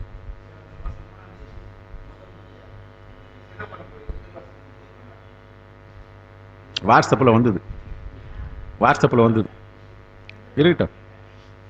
சரி சரி. ஆக இந்த நன்னல் அரியன் பண்றது தான் சொல்ல வரேன். எவருக்கும் போக முடியாதது. அப்படிப்பட்ட இடத்திலே புண்ணியவானர் மாதவரும் புகுந்து உடன் ஏத்த. ஆக ஆலயத்திலே வழிபடுவர்கள் யாருன்னு சொல்றாரு? புண்ணியவானர்கள். இந்த புண்ணியம் இருக்கிறவங்க தான் வர செல்ல முடியும் என்று சொன்னார்கள். சாதாரணமானவர்கள் நல்க முடியாது. புண்ணியவானர் என்பது புண்ணியம் எப்போ வரும்? இந்த பிறவியில் செய்கிற புண்ணியம் இல்லை. நான் இவ்வளோ கைலா யாத்திரை வரைக்கும் போயிட்டு வந்தால் நீ செம்மாந்து சொல்லிக்கிறேன்னாக்கா இந்த பிறவியில் செஞ்ச புண்ணியம் இல்லை, பண்டு செய்த பழவினையின் பயன்தான். இதான் சொல்ல புண்ணியவானர்னாக்கா பூர்வ ஜென்மத்திலே புண்ணியம் செய்தவர்களாக இருப்பவர்களும். புண்ணியவானர்னா யாரு? பூர்வ ஜென்ம புண்ணியானாம் ஐயன் சொல்லுவாங்க. ஆக புண்ணியவானர் என்றால் பிறவிகளிலே பல பிறவிகளிலே நன்மை செய்தவரும். அடுத்தது மாதவரும் என்றால் இந்த பிறவியிலேயே புண்ணியங்களை ஈட்டி கொண்டிருப்பவர். ரெண்டு பாருங்க. புண்ணியவானர் என்றால் சென்ற பிறவியிலேயே புண்ணியம் செய்தவர். மாதவர் என்றால் இந்த பிறவியிலேயே புண்ணியம் செய்து கொண்டிருக்கின்றவர்கள், தவம் செய்து கொண்டிருப்பவர்கள். தவம் செய்வது என்று புண்ணியம். இப்போ நாமெல்லாம் தவம் செய்கிறோம். நீங்கள் இந்த தவத்துக்கு ஒரு நாளைக்கு பதியும் கொஞ்சம் குறைவான நேரம் தான் எடுத்துக்கூட பதியும். அதில் வந்து இந்த தவத்தை பற்றி நான் சொல்கிறேன். இந்த தவம் என்பதே ஒரு பெரிய விஷயம். நாமெல்லாம் இப்போ தவம் தான் செஞ்சுட்டு இருக்கிறோம், சந்தேகமே இல்லை. அர்ஜுனன் தவம் செஞ்ச தவம்லாம் ஒரு பெரிய தவம் இல்லை. ராவணன் செஞ்ச தவம் பெரிய இல்லை. சூரபன்மன் செஞ்ச தவம்லாம் தவம் இல்லை. இன்னைக்கு நம்ம செய்கிற தவம் சிறந்த தவம். கலியுகத்தில் தவத்துக்கு ஒரு தனியான அடையாளம் கொடுத்துருக்காரு. நான் அதை பற்றி நாளைக்கு சொல்கிறேன். நான் நரி ஆறுங்க. அதாவது இந்த நல்லாரில் புண்ணியவானர் என்பது சென்ற பிறவியிலேயே நன்மை செய்தவர்கள், புண்ணியம் செய்தவர்கள். இப்போ அடுத்தது என்ன சொன்னார்? மாதவர் என்பது இந்த பிறவியிலேயே நன்மை செய்து கொண்டிருப்பவர்கள், புண்ணியம் செய்து கொண்டிருப்பவர்கள்லாம் இவர்கள் சென்று பெருமானை வழிபாடு செய்கிறார்கள். இப்போ வழிபாடு அவங்க மட்டும் கூட யார் வராங்களாம் பாருங்க. புனை இழையார். போன முறை என்ன பண்ணாங்க, இந்த பெண்களுக்கு சொல்ல வரும்போது வளையல் மட்டும்தான் சொன்னார். இப்போ என்ன பண்ணிட்டாரு? மொத்தமா புனை இழையார் என்றால், இழை என்றால் அணிகலன், புனைந்து கொண்டால் பலவேறு அணிகலன்களை புனைந்து கொண்டு. ரெண்டு விஷயம் சொல்றது, மூணு விஷயம் நம்ம சிந்திக்கலாம். நகைகளை அணிந்து கொண்டு ஆலயத்திற்கு சென்றால் என்றால் டூப்ளிகேட் நகை இருக்க போறதில்லை. அந்த காலத்தில் இதை பற்றி சிந்திக்கிறதுக்கே வாய்ப்பு கிடையாது. கவரி நகையே கிடையாது. அதை சிந்திக்க கூடாது. நம்ம ஞானசம்பந்தருடைய காலத்தில் புனைந்து அணிந்து கொண்டிருக்கின்ற இழை என்றால் ஆபரணங்கள். இழை என்பது ஆபரணம். புனைதல் என்றால் அணிந்து கொண்டிருக்கின்ற, நிறைய அணிந்து கொண்டிருக்கிறார்கள். மூணு விஷயங்க. ஒன்று செல்வாக்கு காமிக்கிறது, அவர்கள் செல்வத்திலே சிறந்து விளங்குகின்றார் என்பது. அடுத்தது அவர்கள் ஆலயத்திற்கு தைரியமாக நகைகளை போட்டு கொண்டு இருக்கின்ற காலம் இருந்தது. ஆலயங்களே திருடன் இல்லைன்றது நல்லா தெரியும். புனையழியார் வருகிறார், மாடங்களிலே இருந்து கொண்டு இருக்கிறார். ஏடிஎம்ல வச்சுட்டாங்க, லாக்கர்ல வச்சுட்டாங்கன்னு எங்கேயாவது ஒரு இடத்துல சொல்லியிருக்காங்கன்னா கிடையாது. புனையழையார் என்ன பண்றாங்க பாருங்க, மாதவர் புகுந்து கூட புனையழையார் என்ன பண்றாங்க கோயில்ல. முன்ன சொன்னாரு, ஏத்த என்றார் சாமியை வழிபாடு செய்ய பாடலை பாடின்னு சொன்ன நான். சொல்றாரு, அண்ணலின் பாடல், என்ன பாடல் பாடணும்னு தெரிஞ்சுக்கணும் இல்லையா. அண்ணலின் பாடல், பெருமானை பற்றி அடியவர்கள் மேலோர்கள் புகழ்ந்து உரைத்ததாக இருக்கின்ற பாடல்களை, நமக்கு திருமுறைகளை, அண்ணலின் பாடல் எடுக்கும் கூடல். புனையழியார் ஆலயத்திலே சென்று அண்ணனுடைய பாடல்கள் எடுக்கும். அதனால தான் இப்போ எங்க முற்றுவதல் வச்சாலும் ஆண்களை அங்கங்க எண்ணி பார்க்கலாம், பெண்களை நிறைய மொத்தமாக பார்க்கலாம். காரணம் என்னன்னா, இந்த மகளிர் தான் எல்லா இடத்துலையும் அதிகமாக வராங்க. இப்போ எங்ககிட்ட கூட நான் ஒருத்தன் இருப்பேன், என் கூட ஒருத்தர் இருப்பார், ஒரு பையன் ஒருத்தன், 3 பேர் தான். ஆனால் மகளிர் வந்து 9 பேர் இருப்பாங்க. எங்கள் வழிபாட்டில் தொடர்ந்து 12 பேர் நிச்சயமாக வருவாங்க. அதில் வந்து 12 பேர் தான் இருப்பாங்க. காரணம் என்னென்னா, போதும் 4 பேர் கிடைச்ச மாதிரி நமக்கு 12 பேர் போதும். ஆனால் அருமையாக நாங்கள் மைக்கு ஒன்றும் கிடையாது, சிம்பிளாக திருமுறைகளை ஒரு மணி நேரம் 1/2 மணி நேரம் பாடுவோம். அதுக்கப்புறம் மீதி திருவிழாவில் படம் கொஞ்சம் பார்ப்போம். நல்ல சிந்தனை. திங்கக்கிழமை சோமவாரம். எதுக்கு சொல்ல வரேன்னா, பெண்கள் அதிகமாக இருக்கிறாங்கன்னா அண்ணலின் பாடல் எடுக்கும் கூடல், பெருமானுடைய திருப்பாடல்களை பாடுகின்ற ஆலவாய். மதுரை மாநகரத்திலே ஞானசம்பந்த பெருமானுடைய காலத்திலேயே அண்ணலுடைய பாடலை மகளிர்கள் நகை அணிந்து கொண்டு அருமையாக சென்றார்கள் என்று குறிப்பு இருக்கிறது. இப்போ நம்ம வேகமாக சொல்லணும். 6-8 போயிடு. பூவினில் வாசம் புனலின் பொற்பு புதுவிரை சாந்தின் நாற்றத்தோடு நாவினில் பாட நல்லாருடைய நம்பெருமான் இது என்கொள் சொல்லாய். சொல்ல பூவினில் வாசம் நல்லா தெரியும். வாசமுடைய பூக்கள். புனலில் பொற்பு, புனலில் என்றால் நீரிலே அழகு. பூவில் வாசம் இருக்குது, நீரிலே அழகு இருக்கும்.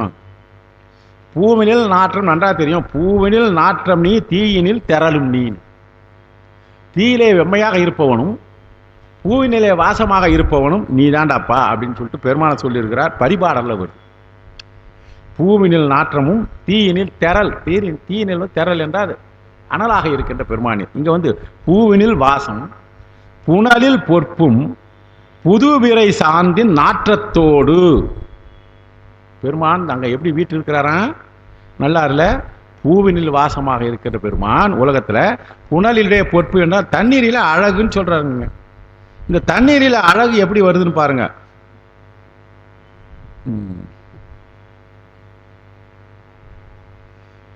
பொற்பு என்பது அழகை குறிக்கிறது. பூவினில் வாசம் என்பது முதல் நாவினிலே பாடல்.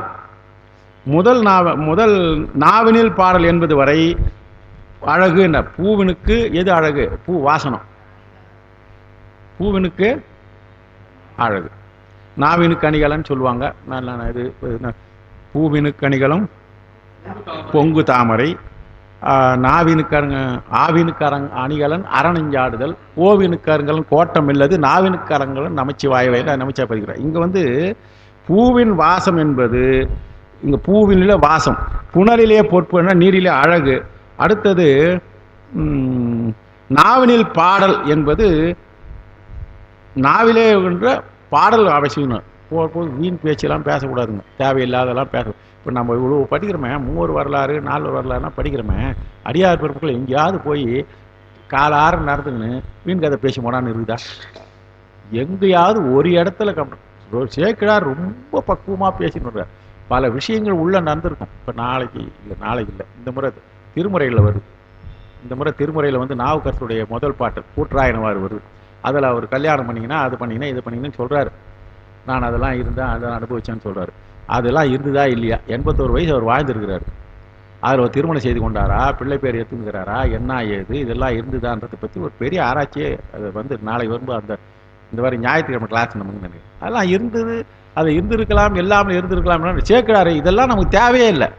நம்ம ஃபோக்கஸ் பண்ணுறது என்னன்னாக்கா அருள் சம்பந்தப்பட்ட விஷயம்தான் அப்படின்றதுனால தவறான செய்தியில் எதுவும் செய்தியில்லை. அதனால புது விரை சாந்தின் நாற்றத்தோடு, புது விரை என்றால் மனம் கமழ்கின்ற, சாந்து என்றால் சந்தனங்கள், புதியதாக அழைக்கப்பட்ட சந்தனம் இவற்றையெல்லாம் சேர்ந்து என்ன பாருங்க, நீரினுடைய அழகு என்பது, நீரில் அழகு என்பது என்னன்னாக்கா, நீரினுடைய குளிர்ச்சி தான் நீரில் அழகு. நீர் வந்து கண்ணில் பார்த்தா அழகா இருக்கணும்னா, நீர் எப்படி இருந்தா அழகு?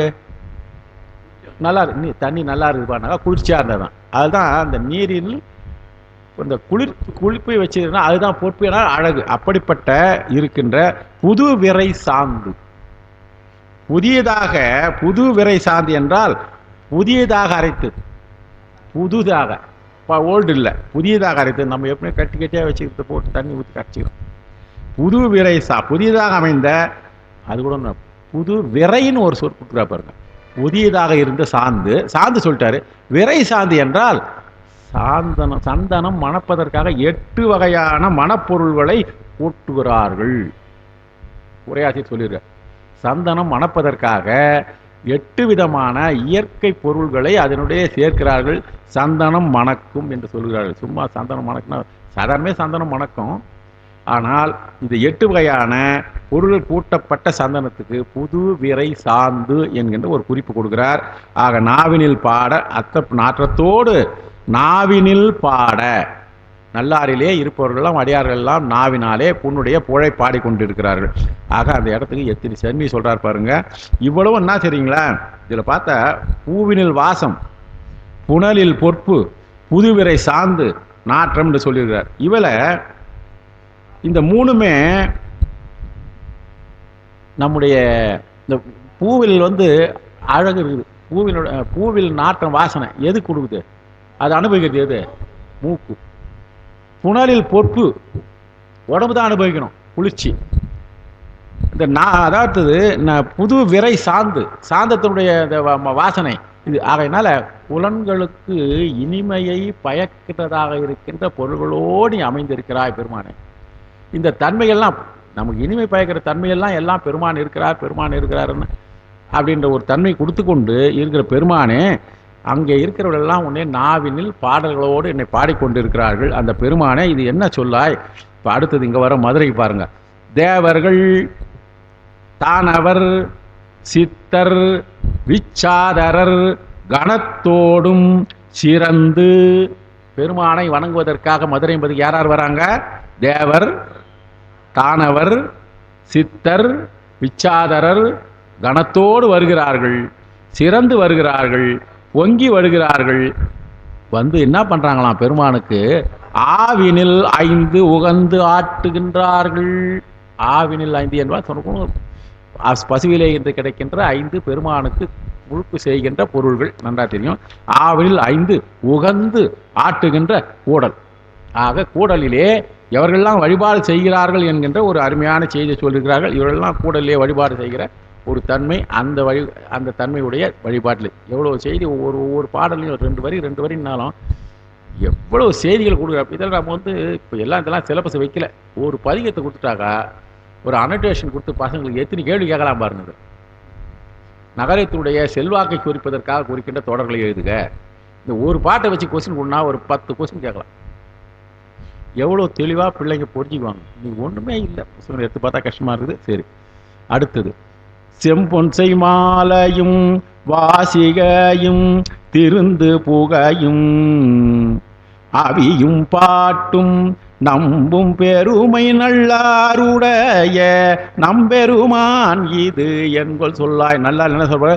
செம்பொன்சை மாலை, செம்பொன்சை மாலையும் வாசிகையும் திருந்து புகையும் அவியும் பாட்டும் நம்பும் பெருமை நல்லாருடைய நம்பெருமான். இப்போ என்ன சொல்ற பாருங்க. வாசிகை என்பது திருவாசி, வாசிகை என்பது இங்கே திருவாசி குறிக்கிறது.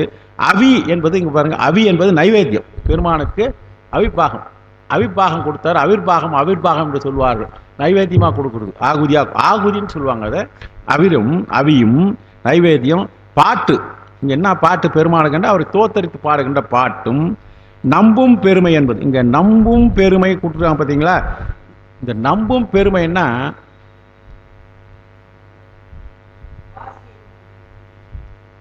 திருவாசிகை என்பது நானே அது சந்தேகமாக தான் இருந்துட்டு. பெருமானுக்கு மேலே இருக்கிற திருவாசி, திருவாசின்னு சொல்லுவாங்க. அதான் சித்திர பிரபை, திருவாசி. திருவாசிகை என்பது பிரபை. நான் உண்மையிலே எனக்கு டவுட்டு, யாரும் ஐயர் கூட பார்க்க முடியல, எங்கள் ஐயரை பார்க்க முடியல, கேட்கணுன்ட்டு தெளிவாக சொல்லிட்டார். வாசிகையும் செம்பொன் செய் மாலையும்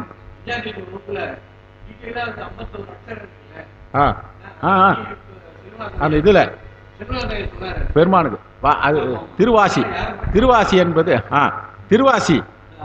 அதான் இது நடராஜருக்கு சுத்தி இருக்குது இல்லைங்களா, அதில் 51 ரூபா பிரிச்சிருப்பாங்க. அது அக்ஷரங்களை செய்திருக்கேன். அது அடிப்படையில் தான் அந்த 51 வச்சிருப்பாங்கன்னு.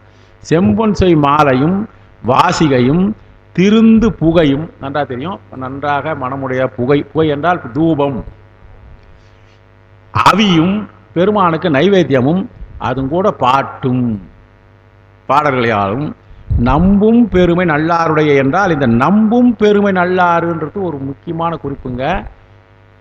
அங்கே போய் வழிபாடு செய்பவர்கள், நான் சொன்னேன், நல்லாருக்கு வரணும்னாக்கா புண்ணியம் செஞ்சவங்க தான் வருவாங்க, பாவம்லாம் தீர்ந்த பிறகு தான் வருவாங்க, வினை ஒப்பு தீர்ந்தவங்க தான் ஒடியாருவாங்கன்னு சொன்னால் நலனுக்கு உதாரணம் சொன்னார் இல்லையா. இங்கேயும் நம்பும் பெருமை நல்லாருடைய என்றால் உம்மை அங்கே வழிபாடு செய்பவர்கள் உன்னிதான் எங்களுக்கு எல்லாவற்றையும் கொடுக்கக்கூடியவன், பிறவி பிணி தீர்க்க வல்லவன், உயிர்களுக்கு உண்மையாக இருப்போன் என்று நம்புகின்ற பெருமைக்குரியவர்கள் வழிபாடு செய்கின்ற நல்லாரிலே இருக்கின்ற பெருமான். நம்புனா அதுதான் உண்மையே அடைக்கலமாக இருக்கின்ற, நம்பி வழிபாடு செய்கின்ற, அப்படிப்பட்ட நம்பும் பெருமை என்பதற்கு இவ்வளவு விஷயம் சொல்லலாம். நம்பும் பெருமை உடையதாக இருக்கின்ற நல்லா இருக்க பெருமானே இது என்ன சொல்ல. எங்க பாருங்க அடுத்தது, உம்பரும் தேவர்கள் நாகர் உலகத்தாரும். எப்போ மேலே காமிச்சாரோ உடனே நாகர் கீழே, மேல் உலகம் கீழ் உலகம். அது மேல் உலகம் 7 வச்சுக்கலாம், கீழ் உலகம் 7 வச்சுக்கலாம். நம்பரும் நாகர் உலகத்தாரும். நம்மளை விட்டார சார் நகா இருக்குதுப்பா. ஒலி கடல் சூழ்ந்த உலகத்தாரும்னார். திருநாடுடைய சிவனே போச்சு, எங்க ஊர்ல இருக்கிறது நீ இங்கே தான் அங்குது சாமி, இங்கே தான் இருந்தாரு, இங்கே தான் முளைச்சாரு. கடலால் சூழப்பட்ட உலகத்திலே இருக்கின்ற எல்லோரும், ஒலி கடல் சூழ்ந்த உலகத்தோறும். ஆக மேல் உலகம் கீழ் உலகம் இங்க, ஆக எல்லோரும் அர்த்தம். எப்படி பண்றாங்களாம் இந்த தொடர் பாருங்க. ஒளி உலகத்தாரும் அம்புத நாள்களால் நீடும் கூடல் நிறைந்து இருக்கின்றார்கள். நீண்டு வழிபாடு தொடர்ந்து ஒரு பின்னால் வந்து வந்து வந்து வந்து அப்போது தொடர்ச்சியாக வழிபாடு செய்யலாம். நீடும் கூடல் ஆலவாயில் இருக்கிறீங்களே, இந்த அம்புத நாள்களால் ஒரு நாள், அம்புத நாள்கள் பாருங்க. அம்புதம் என்றால் மேகம். 2 விஷயம், இந்த அம்புத நாள்கள் மட்டும் குறிப்பு கொடுத்துருக்கிறேன், கொஞ்சம் பார்த்துங்க. அம்புதம் என்பது மேகம், நாள்களால் என்பது மேகங்களே 4 வகையான மேகங்கள். நான் மாடக்கூடல், 4 மேகங்கள் கூடி மழை பொழிந்து ஒரு நேரத்திலே அதை தடுப்பதற்காக பெருமான் இருக்கிறார். நான் மாடக்கூடலான படலம் என்றே ஒன்று திருவிடையாள புராணத்தில் இருக்கிறது. ஆக 4 வகையான மேகங்கள் கூடலாக இருக்கின்ற, தகுதி உடையதாக இருக்கின்ற தன்மை உடையது. அடுத்தது இந்த இடத்துல 4 என்பதற்கு இன்னொரு குறிப்பு சொல்றாரு உரையாசிரியர். கன்னி. கன்னி என்றால் யாரு? பெண் காவல். நம்ம மீனாட்சி அம்மை காவலர், கன்னி காவல்னு பேர் சொன்னோம் மதுரைக்கு. கன்னியால் காக்கப்படுகிற இடம், கரிய மாலால் திருமாலால் காக்கப்படுகின்ற இடம், காளியால் காக்கப்படுகின்ற இடம், ஆலவாய் என்கின்ற பாம்பினால் காக்கப்படுகின்ற இடம். இவ்வளவு இருக்கின்ற காரணத்தினால இதுக்கு 4 இங்க 4 மேகங்கள் கூடிய கூடல் நகர், 4 வகையான பாதுகாப்பல் இருக்கின்ற நகர் என்ற நன்றி செய்திகள். நாள்கள் என்பது இந்த நாள்கள்னு பேர் சார். இந்த பிரயோகம்லாம் தமிழ் தான் புரியும். ஞான சம்பந்தம் தமிழ், ஞான சம்பந்தம் தமிழாக சொல்ற இல்லையா. இலக்கணத்துல நாள்கள்னு சொல்ற வயசுல 4 4 இதெல்லாம் இருக்கு. ஆனா நாள்கள்னு வராது. 4 பொருள்கள் சொல்லுவான். 4 இந்த நாள்கள் என்பது பிரயோகம் குறைவு. ஆனால் இந்த பிரயோகம் அதுதான். நாள்கள் என்றால் 4கள்னு அர்த்தம். நாள் என்பது 4, அது 4னா பன்மை தானே. அந்த 4 என்பதனுடைய பன்மை பெயராக நாள்கள் என்று வருகிறது. அதான் சொல்றாரு 4. ஆமா, அதுதான் சொல்ல. நாள் 4, அதன் மேல் பன்மை விகுதி. நாள் என்பது 4, அது கூட கல் என்பது பன்மை விகுதி. இந்த நாள் என்பது 4 நேரமே நமக்கு 4 மோர் தானே 1 சரியா போச்சு. ஆனால் இது என்ன பண்ணுறாருன்னாக்கா இது மாதிரியான பிரயோகம் அவருக்கு யாப்பில் வரணும். யாப் அடிக்கிற போது தேமா புளிமா பிரிக்கிற போது அணி சீர் பிரிக்கின்ற போது தவறான வர்ணம் இருக்குனாலும் அதன் மேல் பன்மை விதியாக சேர்ந்து நாள்கள் வந்துடுது. இந்த மாதிரி பிரயோகம் உரைநடையிலே வருவாது. உரைநடையிலே இந்த மாதிரி யாப்பு கிடையாது. செய்யுள்களிலே பிரயோகம் ரொம்ப குறைவாக இருக்கும். சங்க இலக்கியங்களே ஒரு 3 இடங்களில் தான் இந்த மாதிரி பிரயோகம் வருகிறது என்று சொல்லியிருக்கார். ஆக இது அரும் பிரயோகம். ஞானசம்பந்தர் எவ்வளவு அருமையான ஒரு அற்புதமான பிரயோகம். நாள்கள் என்பது 4ஐ குறிப்பது. அடுத்தது இந்த பெருமானுடைய சிவபூஜைக்குரிய அங்கங்களை இதில் சொல்லியிருக்கிறார். பெருமானுடைய பூஜைக்கு சிவபூஜைக்குரிய அங்கங்கள் 4 அம்புதங்களால் என்க. இங்க பெருமானுடைய சிவபூஜைக்குரிய அங்கங்கள் 4 அம்புதங்களால் என்க. நான்மாட கூடலான திருவிளையாடலை குறித்து இருக்கின்றது. அங்கே சென்று அதை கண்டு கொள்ளுங்கள். நான்மாட கூடலான நாள்கள் என்பது சிறையா. அடுத்தது இப்போ பாருங்க, உமையம்மை வச்சிருக்காரு.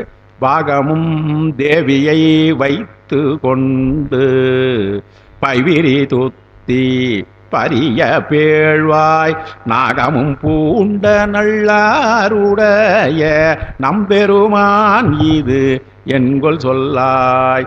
போகமும் நின்னை மனத்து வைத்து புண்ணியர் நன்னும் புணர்வு பூண்ட ஆகமுடையவர் சேரும் கூடல் அளவாயின் கண் அமர்ந்தவாறே. பாருங்க, பாகமும் தேவியை வைத்துக் கொண்டு, ஒரு பாகத்திலே உமையம்மை வைத்துக் கொண்டிருக்கிறார். பாகத்திலே ஒரு தேவி வைத்துக் கொண்டிருக்கிறார். அது மட்டும் இல்ல, இவ்வளவு வச்சுனியப்பா தேவியை பக்கத்துல வச்சுன்னுக்கிறிய, ஆனா நல்ல பெரிய வாயும் விஷங்களை உடையதாக இருக்கின்றோம், விஷப்பற்களையும் உடையதாக இருக்கின்ற பெரிய வாயை உடையதாக இருக்கின்ற நாகத்தையும் வைத்துக் கொண்டிருக்கிற சொல்றாரு. அதான் பைவிரி துத்தி பரிய பேழ்வாய். அப்படிப்பட்ட நாங்கள் துத்தி என்பது படப்பொறி. படத்திலே இருக்கின்ற பொறி புள்ளிங்கள் இல்ல, படத்திலே இருக்கின்ற புள்ளிங்க துத்தி. இன துத்தி அணிபணம் ஆயிரங்களாற்ப ஆழ்வார் பாசம். பை என்றால் படம், பேழ்வாய் என்றால் பிளந்தவாய். இந்த நாகத்துக்கு எவ்வளவு பெரிய இடம் குத்துறார். அது போய் பக்கத்தில் வச்சிருக்கியப்பா. நாகமும் பூண்ட தேவியை வைத்துக்கின்னு நாகத்தை பூண்டுனுக்கிற. எப்படி பேசாரு பாருங்க அவர்கிட்ட. தேவியை வைத்து நாகமும் பூண்ட நல்லாரிலே இருக்கின்ற பெருமானே, எனக்கு ஒரு கேள்வி இந்த பதில் சொல்லுவா. போகமும் நின்னை மனத்து வைத்து புண்ணியர் நன்னும் புணர்வு பூண்ட. இந்த போகமும் நின்னை மனத்து வைத்து, எல்லா விதமான இன்பங்களுக்கெல்லாம் நீயே காரணம். இன்பங்களுக்கு உன்னால் கிடைக்கின்ற சிவானுபவமே இன்பம் என்று மனதிலே நினைத்து கொண்டு, அதையே புண்ணியமாக நினைத்து கொண்டு புண்ணியர்களாக இருப்பார். புண்ணியர்களுக்கு தான் அந்த எண்ணம் வரும். அப்படிப்பட்ட புண்ணியர்கள் நன்னுகின்ற என்றால் உள்ளே சென்று உன்னை நெருங்கி வழிபாடு செய்கின்ற. புணர்வு என்றால் சம்பந்தம். புணர்வு என்றால் சம்பந்தம். ஒரு ஆடவனுக்கும் ஒரு பெண்ணுக்கும் புணர்வுக்காக ஏற்பாடு செய்கிற இருவர்களையே சம்பந்தின்னு சொல்லுவாங்க. அது என்னன்னாக்கா, சம்பந்தம் என்பதே புணர்வு. புணர்வு என்றால் சம்பந்தம். இப்போ சொல்ற வார்த்தை தான் புணர்வு. இருவருக்கு ஒன்றாக சேர்வதற்காக வந்து அதான் இந்த கடைசியில் கொஞ்சம் இந்த பொடி கொஞ்சம் தூவாங்க பாருங்க. கடைசியில் வரும்போது 2 சம்பந்திகளும் ஒன்றா வரும்போது அந்த இந்த பொடி மஞ்சா போய் எத்தா ஓடியாது, எதாவது கொஞ்சம் போடுங்க நீங்கள் போடுங்க. 2 பேரும் ஒவ்வொருத்தர் இணைகிறார்கள்னு அர்த்தம். ஆடவனும் மகனையும் மனத்தாலும் உடலாலும் இணைவதற்கு உறுதுணையாக இருக்கிறவர்கள்லாம் சம்பந்தி. இந்த சம்பந்தம் என்பது தான் இங்கே வந்து புணர்வு பூண்ட ஆகமுடையவர் என்றால் திருமேனி உடையவர்கள். பெருமான் ஒருவரால் தான் எல்லாவற்றையும் எங்களுக்கு கொடுக்க முடியும் என்கின்ற, போகத்தை எல்லாம் கொடுக்க முடியும் என்கின்ற புண்ணியத்தை உடையவர்களாக இருக்கின்ற, அந்த புண்ணியத்தை விரும்புவராக இருக்கின்ற, சம்பந்தம் உடையவர்களாக இருக்கின்ற திருமேனி உடையவர்கள். உடம்புன்னா அப்படி இருக்கணும், உடத்துல உள்ள இருக்கணும், உள்ளத்துல பெருமான் தான் எல்லாம் சொல்லணும். அப்படிப்பட்ட தன்மையுடையவர்கள் இருக்கின்ற ஆகம் என்றால் உடலை உடையவர்களாக இருப்பவர்கள். ஒன்றாக கூடி சேரும் கூடல், சேர்ந்து வாழ்கின்ற கூடலே இருக்கின்ற அலைவாயின் பெருமானே நீ அமர்ந்திருக்கிறாயே என்று சொல்லுகிறார். இது நான் உள்ள போல. புண்ணியர் நின்னை மனத்து வைத்து போகம் நன்னும் புணர்வு பூண்டு ஆகமுடையவர்கள். இது ஷார்ட்டா சொல்லிட்டேன் பாருங்க. புண்ணியர், புண்ணியம் செஞ்சவங்க, நின்னை உன்னை மனத்திலே வைத்து போகம் நன்னும் புணர்வு பூண்டு ஆகமுடையவர்கள். உடம்ப அப்படி பயன்படுத்துகிறார்கள் என்று ஷார்ட்டா கொண்டு கூட்டி சொல்லிடலாம். அடுத்தது கோவண ஆடையும் நீரு பூச்சும் கொடுமழு ஏந்தலும் செஞ்சடையும் நாவன பாட்டும் நல்லாருடைய நம்பெருமான் இது என்கொள் சொல்லாய். நல்லா தெரியும். கோவண ஆடை பெருமான் கோவண ஆடை நன்றாக தெரியும். கோவணம் என்றால் நீரு பூச்சு திருவண்ணீரை பூசிக்கொண்டிருக்கிறார். கொடு மழு ஏந்தல் கையில் எதை மழு ஏந்தி கொண்டிருக்கிறார். செஞ்சடை வைத்து கொண்டிருக்கிறார். சாதாரணமாக திருமுறை ஒரு 10 பதிங்களை படிச்சாக இதுக்கப்புறம் எல்லாருமே இந்த பொருள் நடக்கும். நான் வண்ண பாட்டு அது ரொம்ப ஒவ்வொரு இடத்துல இந்த பாட்டை மட்டும் சொல்லி பாருங்க. வாயிலே அருமையாக நாவினுக்கு அழகாக இருக்கின்ற பாட்டினை. வண்ணம் என்றால் அழகு. நாவிற்கு அழகாக இருக்கிற நாவினுக்கு அழகு கொடுப்பதாக இருக்கின்ற பாட்டையும் உடையதாக இருக்கின்ற நல்லாரிலே இருக்கின்ற பெருமானே எனக்கு சொல்லுங்க. பூவன மேனி இளைய மாதம் பூ போன்ற மென்மை உடையதாக இருக்கின்ற உடலை உடையதாக இருக்கின்ற இளமை உடையதாக இருக்கின்ற பெண்கள் பொன்னும் மணியும் கொழித்து எடுத்து எடுத்து ஆவண வீதியில் ஆடும் கூடல். இங்க என்ன சொல்றாருன்னா செல்வத்தை சொல்றாரு. மதுரையினுடைய செல்வம் ஆவண வீதி என்றால் வணிகர்கள் இருக்கின்ற வீதி. ஆவண வீதி என்றால் பொருள்களை ஒன்று கொண்டு பண்டமாற்று பொருள்கள் கொடுக்கின்ற வீதி. அந்த காலத்தில் வியாபாரம்னா செக்குலாம் கிடையாது. அதில் பண்ணுறது இது பண்ணலாம் கிடையாது. இப்போ என்ன பண்ணுறாங்க? ஆவணம் என்றால் வணிகம் செய்கின்ற வீதி, வணிகர்கள் இருக்கின்ற வீதி. பொருள்கள் நிறைய இருக்கும். அந்த இடத்துல இருக்கின்ற பெருமான் பெண்கள்லாம் நிறைய சிந்தி இருக்கும். பொருள்கள்லாம் அங்கங்கே வண்டியில் வந்து மூட்டை மூட்டையாக கொண்டாந்து சேர்த்து எடுப்பாங்க. இறக்குற போதெல்லாம் கீழே நிறைய வண்டி தேர் போனீங்கன்னாக்கா எவ்வளோ நெல் இருக்கும் பார்த்துப்பீங்களா அந்த காலத்தில். அதுபோல் ஆவண வீதியில் பெண்கள் எல்லாம் அங்கே கீழே எல்லாம் சிந்தி இருக்குதான். வாணிகம் செய்தால் கொண்டு வரலாம். பொண்ணும் மணியும் அதை கையில் எடுத்து வீட்டுக்கு எது போல எங்களுக்கு வீட்டில் இருந்து போதும். பொண்ணும் பெண்கள் எப்படி வராங்களாம்? பொன்னும் மணியும் கொழித்து எடுத்து ஆடுகிறார்களாம். எங்கடாப்பா பொண்ணும் மணினா ஆவண வீதியில் இருக்கிற ஆவண வீதியிலே பாடிப்பதற்காக வருகிற இடங்கள் பொன்னும் மணியும் கீழே சிந்தி இருக்கிறது. அதை எடுத்து ஒன்றோடு ஒன்று விளையாடுகின்ற தன்மை உடையது. பாவண்ணம் என்றால் பாவனம் என்பது பாவண்ணம் பாட்டு அவண்ணம் முதலிய செய்யுள்களிலே வண்ணங்கள் பாடுடைய வண்ணம் சொல்லலையா? வண்ணம் என்றால் செய்யுள்களிலே இருக்கின்ற பல வகையான சிறப்பு. பொன் வண்ண தந்தாதின்னு இருக்கும். அதுபோல வண்ணம் பாவிலே வண்ணம் பாடுவது என்பதே ஒன்று இருக்கிறது. சங்க இலக்கியங்களே நீங்க பார்க்கலாம். அப்படிப்பட்டவர் அது இருக்குது. பொன் வண்ணம் என்றால் நிறம். அது பாடலிலே தன்மை என்ன உடையதாக இருக்கின்றது. பாட்டு என்றால் பாட்டு. பா என்றால் பா என்ன சார் வேணும் உங்களுக்கு? செஞ்சடையா? கொடு என்றால் கொடுமை உடையதாக இருக்கின்ற எதிரியை அழிப்பதற்காக பயன்படுத்துகின்ற ஆயுதம், மழு ஆயுதம். பெருமான் கையிலே வைத்திருக்கின்ற மழுப்படை. கொடு என்றால் அது வெற்றிக்கு உறைவிடமாக இருப்பது. கொடு என்றால் அது தாக்கக்கூடிய தன்மை உடையது. மழுவாயுதம் இது அடிக்கடி நிறைய வரும். இந்த அடுத்து சோழங்களோட அதே மாதிரி தான் இருக்கும். இந்த கொடுமழு என்பது அந்த ஆயுதத்துக்கு அடைக்கலம், கொடுமழுவாலும். அடுத்து அப்படிப்பட்ட முதலிய செய்யுட்கள் வண்ணங்கள். பூ வண்ணமேனி என்றால் பூ போன்று மெல்லிய மேனியுடைய பெண்கள். அடுத்தது 8வது பாட்டு இலங்கை இராவணன் வெற்பு எடுக்க எழில் விரல் ஊன்றி இசை விரும்பி நலங்கொள சேர்ந்த நல்லாருடைய நம்பெருமான் இது என்கொள் சொல்லா. 8வது பாட்டு இலங்கை இராவணன் வெற்பு எடுக்க. சொல்ல வேண்டிய விளக்கம் இல்லை. மலையை அவன் பெயர்த்து எடுக்க எழில் விரலால் ஊன்றி, பெருமானுடைய அழகு பொருந்திய விரலால ஊன்றி.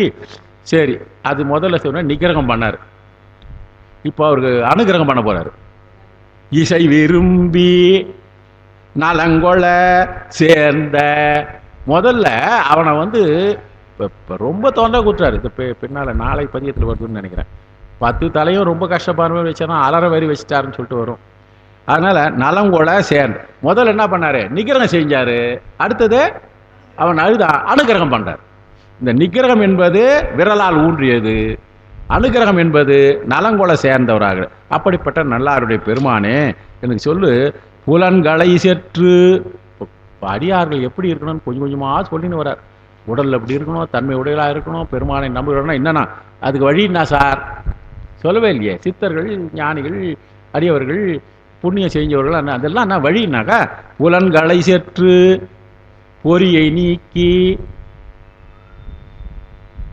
புந்தியிலும் நினை சிந்தை செய்யும் அலங்கள் நல்லார்கள் அமரும் கூடல் ஆலவாயின்கண் அமர்ந்தவாறே சொல்றார் பாருங்க. இந்த இடத்துல அலங்கள் நல்லார் என்பது பெண்கள். பெண்கள் எப்படி இருந்துக்கிறாங்கன்னு சொல்றாங்க மதுரையில்.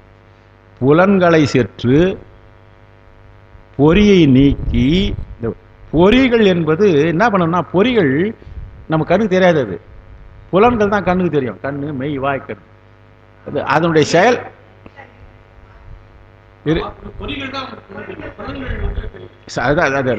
கரெக்டு. பொறிகள் புலன் வழி செல்லாது, பொறிகள் புலன் வழி செல்லாது அடங்கிய பெரியோர்களின் புந்தியில் சென்று பதியும் பொருள். பெருமான் எங்க தான் சேருவாராம்? புலன் வழி சேராமல் இருக்கணும். கண்ணு, காது, மூக்கு அது போன வழி போனா நம்ம என்ன பண்ணிடுவோம்? அவுட் ஆஃப் பிளேஸ் போயிட்டோம்னு நடத்துக்கோம்.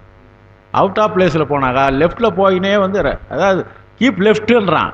நீ ரைட்டில் போயிட்டினாக்கா ஆக்சிடென்ட் ஆனாக்கா உன் கேஸ் போட மாட்டான். பழைய காலத்துக்கு நான் சொல்கிறேன். இப்போ ராங் சைடில் போகிறதே பெருசாகுது. இப்போ எப்படியோ போச்சு, அது வேறு விஷயம். ஆக ஒரு முறை தவறி போனால் அதனால் அந்த முறை என்ன பண்ணணும்னாக்கா, பொறிகள் புலன் வழி செல்லாது அதை அடக்கி பெரியோர்களின் புத்தியில் சென்று பதியும் பொருள். அதை யார் அடக்குகிறார்களோ அவர்கள் புத்தியிலே தான் யார் பதியுமா? பெருமான் போய் பதிவாரான். கருவிகரணங்களை கடந்து நிற்கும் இறைப்பொருள். கருவிகரணங்களை கடந்து நிற்கிறான் சித்தாந்தம். இது இறக்கிற பொருள் ஒன்றுமே ஆதலின் அந்த இறைப்பொருள் ஒன்றுதான் இருக்கின்ற காரணத்தினாலே இங்கனம் கூறினார். இப்ப சொன்னார் பாருங்க, புலன்களை சேர்த்து பொறியை நீக்கி புந்தியிலும் நினை சிந்தை செய்யும். புந்தியிலே என்றால் மனசிலே, நினை என்றால் நின்னை சிந்தை செய்கின்ற அலங்கள் நல்லார். பெண்கள் அவ்வாறு இருக்கிறார். இது பெரிய குறிப்பு பாருங்க. மதுரையிலே அலங்கள் நல்லார் என்றால் அலங்கரிக்கப்பட்ட நல்லவர்களாக இருக்கின்ற பெண்கள் அமர்ந்திருக்கின்ற கூடலே இருக்கின்ற பெருமான. ரொம்ப அருமையா இன்னும் கொஞ்சம் விளக்கம் இருக்குது போல. பண்புடைமாலும் மலரினோனும் பன்றியும் வென்றி பறவையாயும் நணுகலறிய நல்லாருடைய நம்பெருமான் இது என்கொள் சொல்லா. இங்க பாருங்க, பனியுடை மாலும், பனினா பாம்பு, பாம்பு மீது படுத்திருக்கின்ற திருமாலும், மலரினோனும் மரலே வாசம் செய்கின்ற பிரமானும் எப்படி போனாங்களாம்? பன்றியும் வென்றி பறவைன்னு ஒரு குறிப்பு கொடுக்குறாருங்க. இது என்னன்னா, வென்றி பறவைன்னு ஏன் கொடுத்தாரு? அன்னப்பறவை வென்றி பறவைன்னு ஏன் கொடுத்தாருன்னா, இதுக்கு ஒரே ஷார்ட்டாக சொல்லிடுறேன். இவங்க போனாங்க, தேடினாங்க, கொண்டாங்க. இந்த பிரம்மா என்ன பண்ணா, பறவைன்னா அங்கே யாரும் சாட்சியும் இல்லை, ஒன்றும் இல்லை, தாழம்பூ ஒன்று பிடிச்சாந்தான். இந்த பறவையில் இந்த அன்னப்பறவை நேராக வந்து சாட்சியாக எதை பிடிச்சிங்கன்னா தாழம்பூ பிடிச்சின்னு வந்துட்டான். இந்த நேராக வரும்போது இந்த பறவை தான் வந்து, நாங்கள் கண்டுவிட்டோம், நாங்கள் வெற்றி பெற்று விட்டோம், வெற்றி பெற்றுக்கிட்டோம்னு வந்துதான். அதான் வென்றி பறவைன்றது. அன்னப்பறவையை வென்றி பறவை என்று, வெற்றி பெற்றோம் என்று இருமாந்து சொன்னதாக இருக்கின்ற வென்றி பறவை. இழிவா சொல்றது தான் அதை வென்றி பறவை, வெற்றி பெற்றதாக கூறிக்கொண்டு. அப்படிப்பட்டவர்களெல்லாம் நணுகல் அறிய நல்லாறு. இப்ப நாளையும் சொல்றாரு. என்னென்ன சொல்றாரு? பன்றி, பறவை, மாலு, மலரினும். அதனுடைய கூட இருக்கிற இது அதனுடைய ஏறி போற வாகனத்தோடு சொல்றாரு. இவைகளால நணுகல் நட முடியாது என்றால் இங்கே தேடியும் காணாத திருவடி. அப்படிப்பட்ட பெருமான், நல்லா இருக்க பெருமான். அவர் சொல்றாரு, மணி ஒலி சங்கொலி ஓடு, சங்கொலியோடும் மணி ஒலியோடும் சங்கலியோடும் மற்றை மாமுரசின் ஒலி என்றும் ஓவாது. ஒவ்வொரு நாளும் மணி ஒலிக்கின்றது, சங்கு ஒலிக்கின்றது, மற்றை மாமுரசினுடைய முரசு ஓசை கேட்கின்றது. ஒவ்வொரு நாளும் ஓசைகள் இருந்து கொண்டு இருக்கிறது. என்றும் ஓவாது என்றால் என்றும் குறையாமல் தவறாமல். அணி கிளர் வேந்தர் புகுதும் கூடல். இதுக்கு ரெண்டு விஷயம் சொல்றாருங்க. இவர் உரையாசிரியர் வந்து கொஞ்சம் வித்தியாசமா ஒரு பொருள் கொடுக்குறாரு. அங்கே வருகிறார்களாம் அரசு அணி கிளர் வேந்தல். அணி கிளர் என்றால் அழகாக இருக்கின்ற, கிளர்ச்சி உடையதாக இருக்கின்ற, அழகு பொருந்திய தங்களை, அதாவது வேந்தர்கள்லாம் அரசர்கள்லாம் வருகிற போது அரசர்கள்லாம் அணிகலன்களை அணிந்து கொண்டு தங்களை அழகுபடுத்திக் கொண்டு வருகிறார்களாம். எதுக்கு வராருன்னா, மதுரை மாநகரிலே இருக்கின்ற அரசன் பேரரசன். அந்த பேரரசனுக்கு தங்களுக்கு கப்பம் கட்டுவதற்காக அரசர்கள் வருகிறார்களாம். அந்த வருகிற அரசர்கள்லாம் வரும்போது ஒவ்வொருத்தரும் அவனுக்கு உண்டான நீங்கள் புராணங்களை பற்றி பார்த்தா தெரியும். அந்த அந்த மன்னனுடைய இருக்கின்ற வழிபாடுகள்லாம் அவன் என்னென்ன முறை இருக்குதோ அந்த முறையெல்லாம் வருவானாங்க, சொல்லின்னு வருவான். அவங்க நாட்டில் இருக்கிற ஆடல் பாடல், அவங்க நாட்டில் இருக்கிற முரசு, அவங்க நாட்டில் இருக்கிற ஆக மணி ஒலி சங்கொலியோடு மற்ற மாமுரசின் ஒலி என்றும் ஓவாது அணிகிளர் வேந்தர் புகுதும் கூடல் ஆலவாயன். இது ஒரு பொருள். ஆக மன்னனுக்கு கொடுப்பதற்காக, கப்பம் கட்டுவதற்காக வருகின்ற பல பகுதியைச் சேர்ந்த மன்னர்கள் அவரவர்களுக்குரிய குலாச்சார வழக்கப்படி அவர்கள் அணியையும் அணிந்து கொண்டு மணி முரசு என்கிற இவரையெல்லாம் கொண்டு வந்து உடனோடு ஆரவாரத்தோடு வருகின்ற தன்மையுடையதாக இருக்கின்ற கூடல், இது ஒரு பொருள். அடுத்தது இங்கே மணி ஒலி சங்கொலி என்பது இவை நித்தியத்தில் வழிபாடு செய்வது. கோயிலில் தினமும் மணி ஒலிக்கும் சங்கு ஒலிக்கும். ஆனால் முரசொலி தினமும் ஒலிக்காது, அது நைமித்தியம். திருவிழா காலங்களில் தான் முரசொலி. இது நித்திய வழிபாடு, நைமித்திய வழிபாடு. மாமுரசன் ஒலி நைமித்திய வழிபாடு, அது விழா. நித்திய விழா என்பது சிறப்பு விழாக்கள் என்பது நைமித்தியமான திருவிழா சிறப்புகளிலும் நிகழ்வன. இந்த வேறுபாடு குறிக்க ஒடு உறவு சேர்த்தார். மணி ஒடியும் சங்கொலியும் அதோடு கூட மற்ற மாமுரசொல் ஒலி என்பது, இந்த ரெண்டு விஷயம் சொல்லணும்னா இவரில் படிக்கிற திருமயிலை இதில் கூட ஒரு முறை வரார். இந்த ஊரில் எல்லாம் வருகிற போது மயிலையிலையும் தொடர்ந்து இந்த விழாக்கள் நடத்திட்டு வருகிற இடத்துல அந்த வருகிறது. அதனால் இந்த சிட்டி ஆஃப் ஃபெஸ்டிவல்னு பேர் இந்த மதுரையை பேச்சு ஆராய்ச்சி பண்ணுறவங்களுக்கு. அதனால தான் என்ன சொல்கிறாரு, இந்த அதாவது நித்தியமாகவும் நைமித்தியமாகவும் இதெல்லாம் நடக்கிற விழா சிறப்பு, இந்த மாமுரசு இதெல்லாம் ஒழிக்கிறது. ஆனால் இது நித்தியமாக நடக்கின்ற தன்மை உடையதாக இருக்கின்ற மதுரை. அதனால தான் இந்த ஃபெஸ்டிவல்லாம் எப்பவுமே நடந்திருக்கிற ஃபெஸ்டிவல். ஆராய்ச்சியாளர் என்ன பண்ணால் சிட்டி ஆஃப் ஃபெஸ்டிவல் மதுரைக்கு சொல்லியிருக்கிறார்கள் என்று ஒரு குறிப்பிட்டார். 10வது தடுக்குடை கையரும் சாக்கியரும் சாதியில் நீங்கிய அத்தவத்தர். இங்கே சொல்கிறாரு, தடுக்கு என்றது ஓலை இருக்கை, கையில் எப்பவுமே அவங்க உட்காரத்துக்கணும்னா ஓலை இருக்கை. தடுக்கு என்றால் ஓலை இருக்கை. சாதியில் நீங்கிய தவன் சொல்கிறார். சாதியை நீங்கள் தகவனா அவங்களுடைய குலாச்சாரத்துக்கு ஒத்த தன்மைகளை பேச வேண்டும். அதை விட்டுட்டு அடுத்தவங்க சமயத்தையே போரிட்டு கொண்டு இருக்கின்ற, தங்களுடைய மரபுக்கு ஏற்ற வகையிலே இல்லாமல் மரபு தழுவி இல்லாது இருக்கின்ற சாதி என்றால் மரபு, அந்த மரபுலே நீங்கிய தவத்தர், அதே தவமாக சொண்டு இருக்கிறார்கள். எப்பவுமே சில பேர் என்ன சொன்னா, எனக்கு அநியாயம் பண்ணுறது தான் என்னுடைய வேலை. இப்போ நிறைய சினிமாவெல்லாம் சீரியல்லாம் வில்லன்கள் இருக்கிறாங்க இல்லையா, அது மாதிரி இருக்கிறவர்கள். சாதியை நீங்கிய தவத்தர் நடுக்குற நின்று நல்லாருடைய, அவங்களெல்லாம் நடுங்குகின்ற தன்மை உடையவராக இருக்கின்ற அளவிலே அவர்களெல்லாம் வெற்றி பெற்றதாக இருக்கின்ற, அவர்கள் வெற்றி பெறாமல் இருப்பதற்காக, அவர்கள் தாங்கள் தோல்வி விடுவதற்காக இருக்கின்ற நல்லாருடைய பெருமானே எனக்கு சொல்லு. எடுக்கும் விழாவும் என்னன்னா விழா போன பாட்டில் விழாவை சொன்னார், நித்திய விழா நைமித்திய விழான்னு சொன்னால. இந்த ஒலிலாம் எப்போ வருமா, எடுக்கும் விழாவும் நன்னாள் விழாவும் சொன்னார் பாருங்க. எடுக்கும் விழா என்றால் நைமித்தியம், கொடியேற்றி செய்கிற உற்சவம். எடுக்கும் விழா, விழா எடுக்கிறார்கள். நன்னாள் விழா என்பது நித்தியம், தினமும் நடக்கிறது. அந்த அதுக்கு உண்டான பொழிப்புற மாதிரி இந்த பாட்டு வந்து.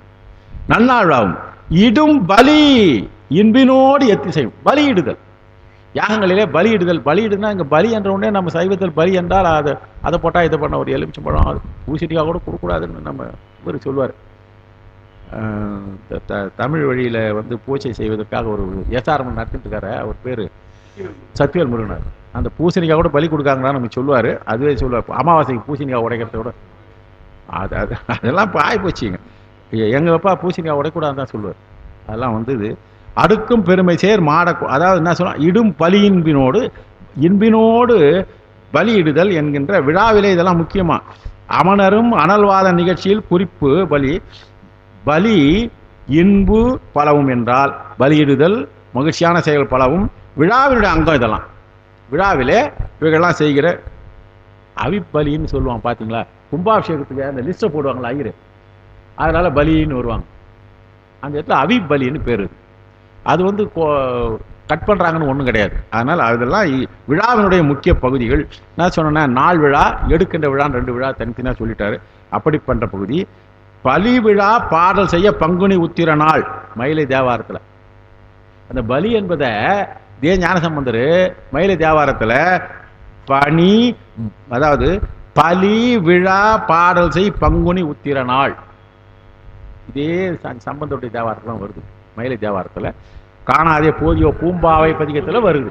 பலி விழா பாடல் செய். அப்போ பலி செய்வது என்பது தமிழ் மரபிலே இருந்து, பலின்னா நம்ம வேற சிந்தனையில் போக வேண்டாம் என்கின்ற ஒரு கருத்துக்காக சொல்ல வரேன். அடுத்தது கடைசி பாடல். அன்புடையானை அரணை கூடல் ஆளவாய் மேவியது என்கோல் என்று, அன்பு உடையனாகவும் அறத்துக்கு அதிபனாக இருக்கின்ற பெரியானை கூடல் ஆலவாயிலே நீ எவ்வாறு எதற்காக அமர்ந்தாய் என்று நம்புனை நாதனை நல்லாற்றானை. நம்புகின்றவர்களுக்கு நல்ல பொன் போன்றவனா அவன். நாதன் என்றால் எல்லாவற்றுக்கும் தலைவன். நல்லாற்றான நல்லாற்றிலே வீற்றிருக்கின்ற பெருமான். பொன்புடை சூழ்தரு மாடக்காழி. சீர்காழிக்கு அடைய வழி கொடுக்கிறார். பொன்புடை சூழ்தரு மாடக்காழி. பொன் என்றால் சிறப்பு என்று சொல்லலாம், பொன் என்றால் ஒளி என்று சொல்லலாம், பொன் என்றால் மரியாதைக்குரிய ஒரு பொருளாக கருதப்படுவது. இவர்கள் எல்லாம் ஒன்றாம் சேர்ந்து இருக்கின்ற சூழ்ந்ததாக இருக்கின்ற மாடங்களை உடையதாக இருக்கிற பொன் புடை சூழ்தரு மாடங்கள் என்றால் மாடங்கள் அழகு பொழிந்து இருப்பதாக இருக்கின்ற மாடங்களை உடையதாக இருக்கின்ற பூசுரன் என்றால் சீர்காழிக்கு சொல்றார். சீர்காழியினுடைய தலைவனாக இருக்கின்ற ஞான சம்பந்தன் சொன்ன இன்புடை பாடல்கள். இன்புடை பாடல்கள் என்றால் மகிழ்ச்சியோடு உயிர் இன்பு என்றால் யாருக்கு என்றால் படிப்பவர்களா இன்பு. பின்னால் வரை இப்போ பாருங்கள், எப்போ பாட்டு போனார் 1300 வருஷத்துக்கு அப்புறம் இப்போ நம்ம படிக்கிறோம். 1500 வருஷத்துக்கு அப்புறம் படிக்கிறோம். நமக்கு இன்பு இருக்குதா இல்லையா? இன்புடை பாடல்கள் 10 வல்லார். இந்த பாடல்களை 10 அதுதான் பதிகமாக படிக்கிறதுன்னு சொல்லுவாங்க. பதிக பலன் என்று சொல்வார்கள். பதிகத்தினால அதாவது பாராயணம், பதிக பாராயணம் சொல்வார்கள். ஆகையினால் 10 வல்லார். இமயவரையற்ற இருப்பாதாமே. இமயவரையற்ற என்றால் இமயவர்கள் எல்லாம் வழிபாடு செய்வது வகையிலே பெருமானுடைய லோகத்திலே சிவலோகத்திலே இருப்பார்னு அர்த்தம். இமயவரையற்ற என்றால் இமயர்கள் வழிபாடு செய்ய சிவலோகத்தில் இருப்பார்கள். உலகமே இறைவனுடைய மக்கள் என்ற கருப்பு. அன்புடையான் என்றால் உலகமே இறைவனுடைய மக்கள், எல்லா உயிர்களின் மீது இறைவன் அன்புடையவனாக இருக்கிறான் என்கின்ற ஒரு தன்மை. இமயவரை ஏற்ற இருப்பது என்பது தேவர்க்கெல்லாம் தேவராக இருப்பார்கள் என்பது சொல்கிறார்கள். இந்த பாட்டை பாடி முடிச்சிட்டாருங்க. முடிச்சுட்டு என்ன பண்ணாராம், இப்போ நம்மலாம் வீட்டுக்கு தானே போனோம், ஞானசம்பந்தர் எங்கே போனாருன்றதை மட்டும் சொல்லிட்டோம். ஒரே ஒரு வரி. தென்னவர்கோன் முள்ளம் அணர் செய்தவாதில் தீயின் கண் இடுமேடு பச்சையாக்கி என்னுள துணையாகி ஆலவாயில் அமர்ந்திருந்தவாரென்கொல் எந்தாய் என்று. எந்தாயே நீ அங்கே ஏன் இருந்தேன்னு சொல்லிட்டு பண்ணு தமிழ் தொடை சாத்தி இந்த பாடலை பாடி பரவி வழிபாடு செய்து முதல்ல உள்ளே போயினாரு. போந்து இப்போ உள்ளந்த வந்தாரு. பண்பினிய தொண்டருடன் அங்க இருக்கிற தொண்டரோடு பன்றியுடைய தொண்டரோடு அங்கு வைகி போன உடனே சாமி தரிசனம் பண்ணிட்டார், பாடிட்டார். அங்கிருந்து வந்தாரு. தொண்டரோடு சில நாட்கள் இருந்து மண்ணு புகழ் பதிபெற. அதுக்கப்புறம் அவர் கிளம்புறாராம். மற்ற தலங்களை எல்லாம் தரிசனம் செய்வோம் என்று வழிபாடும் என்று சொல்லி வணங்குவதற்காக புறப்படுறாராம். புறப்படுற போது மதுரையில் இருக்கிற சாமியை வணங்கிட்டு தான் போறாராம். நல்லாரில் இருக்கிற சாமியை வணங்கிட்டு போறான். ஒரு செய்தி, நாம் ஒரு தலத்துக்கு வந்தவுடனே பெருமானை வணங்க வேண்டும். அந்த தலத்தில் செல்லுகின்ற பொழுது அங்கே இருக்கிற பெருமானை சொல்ல வேண்டும். யாத்திரை போகிற இவருக்கு தான் சொல்கிறேன். அங்கேருந்து கிளம்புற போது திருநள்ளாறுலேருந்து நீ கிளம்புறீங்கன்னா நல்லாருடைய நாதா போற்றி, காஞ்சிபுரம் போகிறேன்னா ஏகப்பத்துறை எந்தாய் போற்றி பஸ் எடுக்கிற போது அங்கே இருக்கிற பெருமான். ஏன் நம்ம போய் வணங்கிட்டு வர முடியாது. ஞானசம்பந்தர் பெருமானை வணங்கிட்டு நல்லார் அங்கே இருக்கின்ற வல்லார் நல்லாறு வணங்கி பிற பதிகளுக்கிலே செல்வோம் செல்கிறார்கள். நாளை திரு ஆவூர் பசுபதீச்சரம் நம்ம பார்க்கலாம். இருந்து கேட்டவங்கள் அத்தனை பேருக்கும் என்னுடைய நெஞ்சார்ந்த நன்றியையும் ஐயாவுடைய சார்பிலே நன்றியும் தெரிவித்து அவருடைய பணி மேலும் சிறக்க வேண்டும் என்று பெருமானுடைய திருவுளை வேண்டி நிறைவு செய்கிறேன். தென்னாடுடைய சிவனையே போற்றி, எந்நாட்டவர்க்கும் இறைவா போற்றி. கொஞ்சம் காலதாமதமாயிப்போச்சு.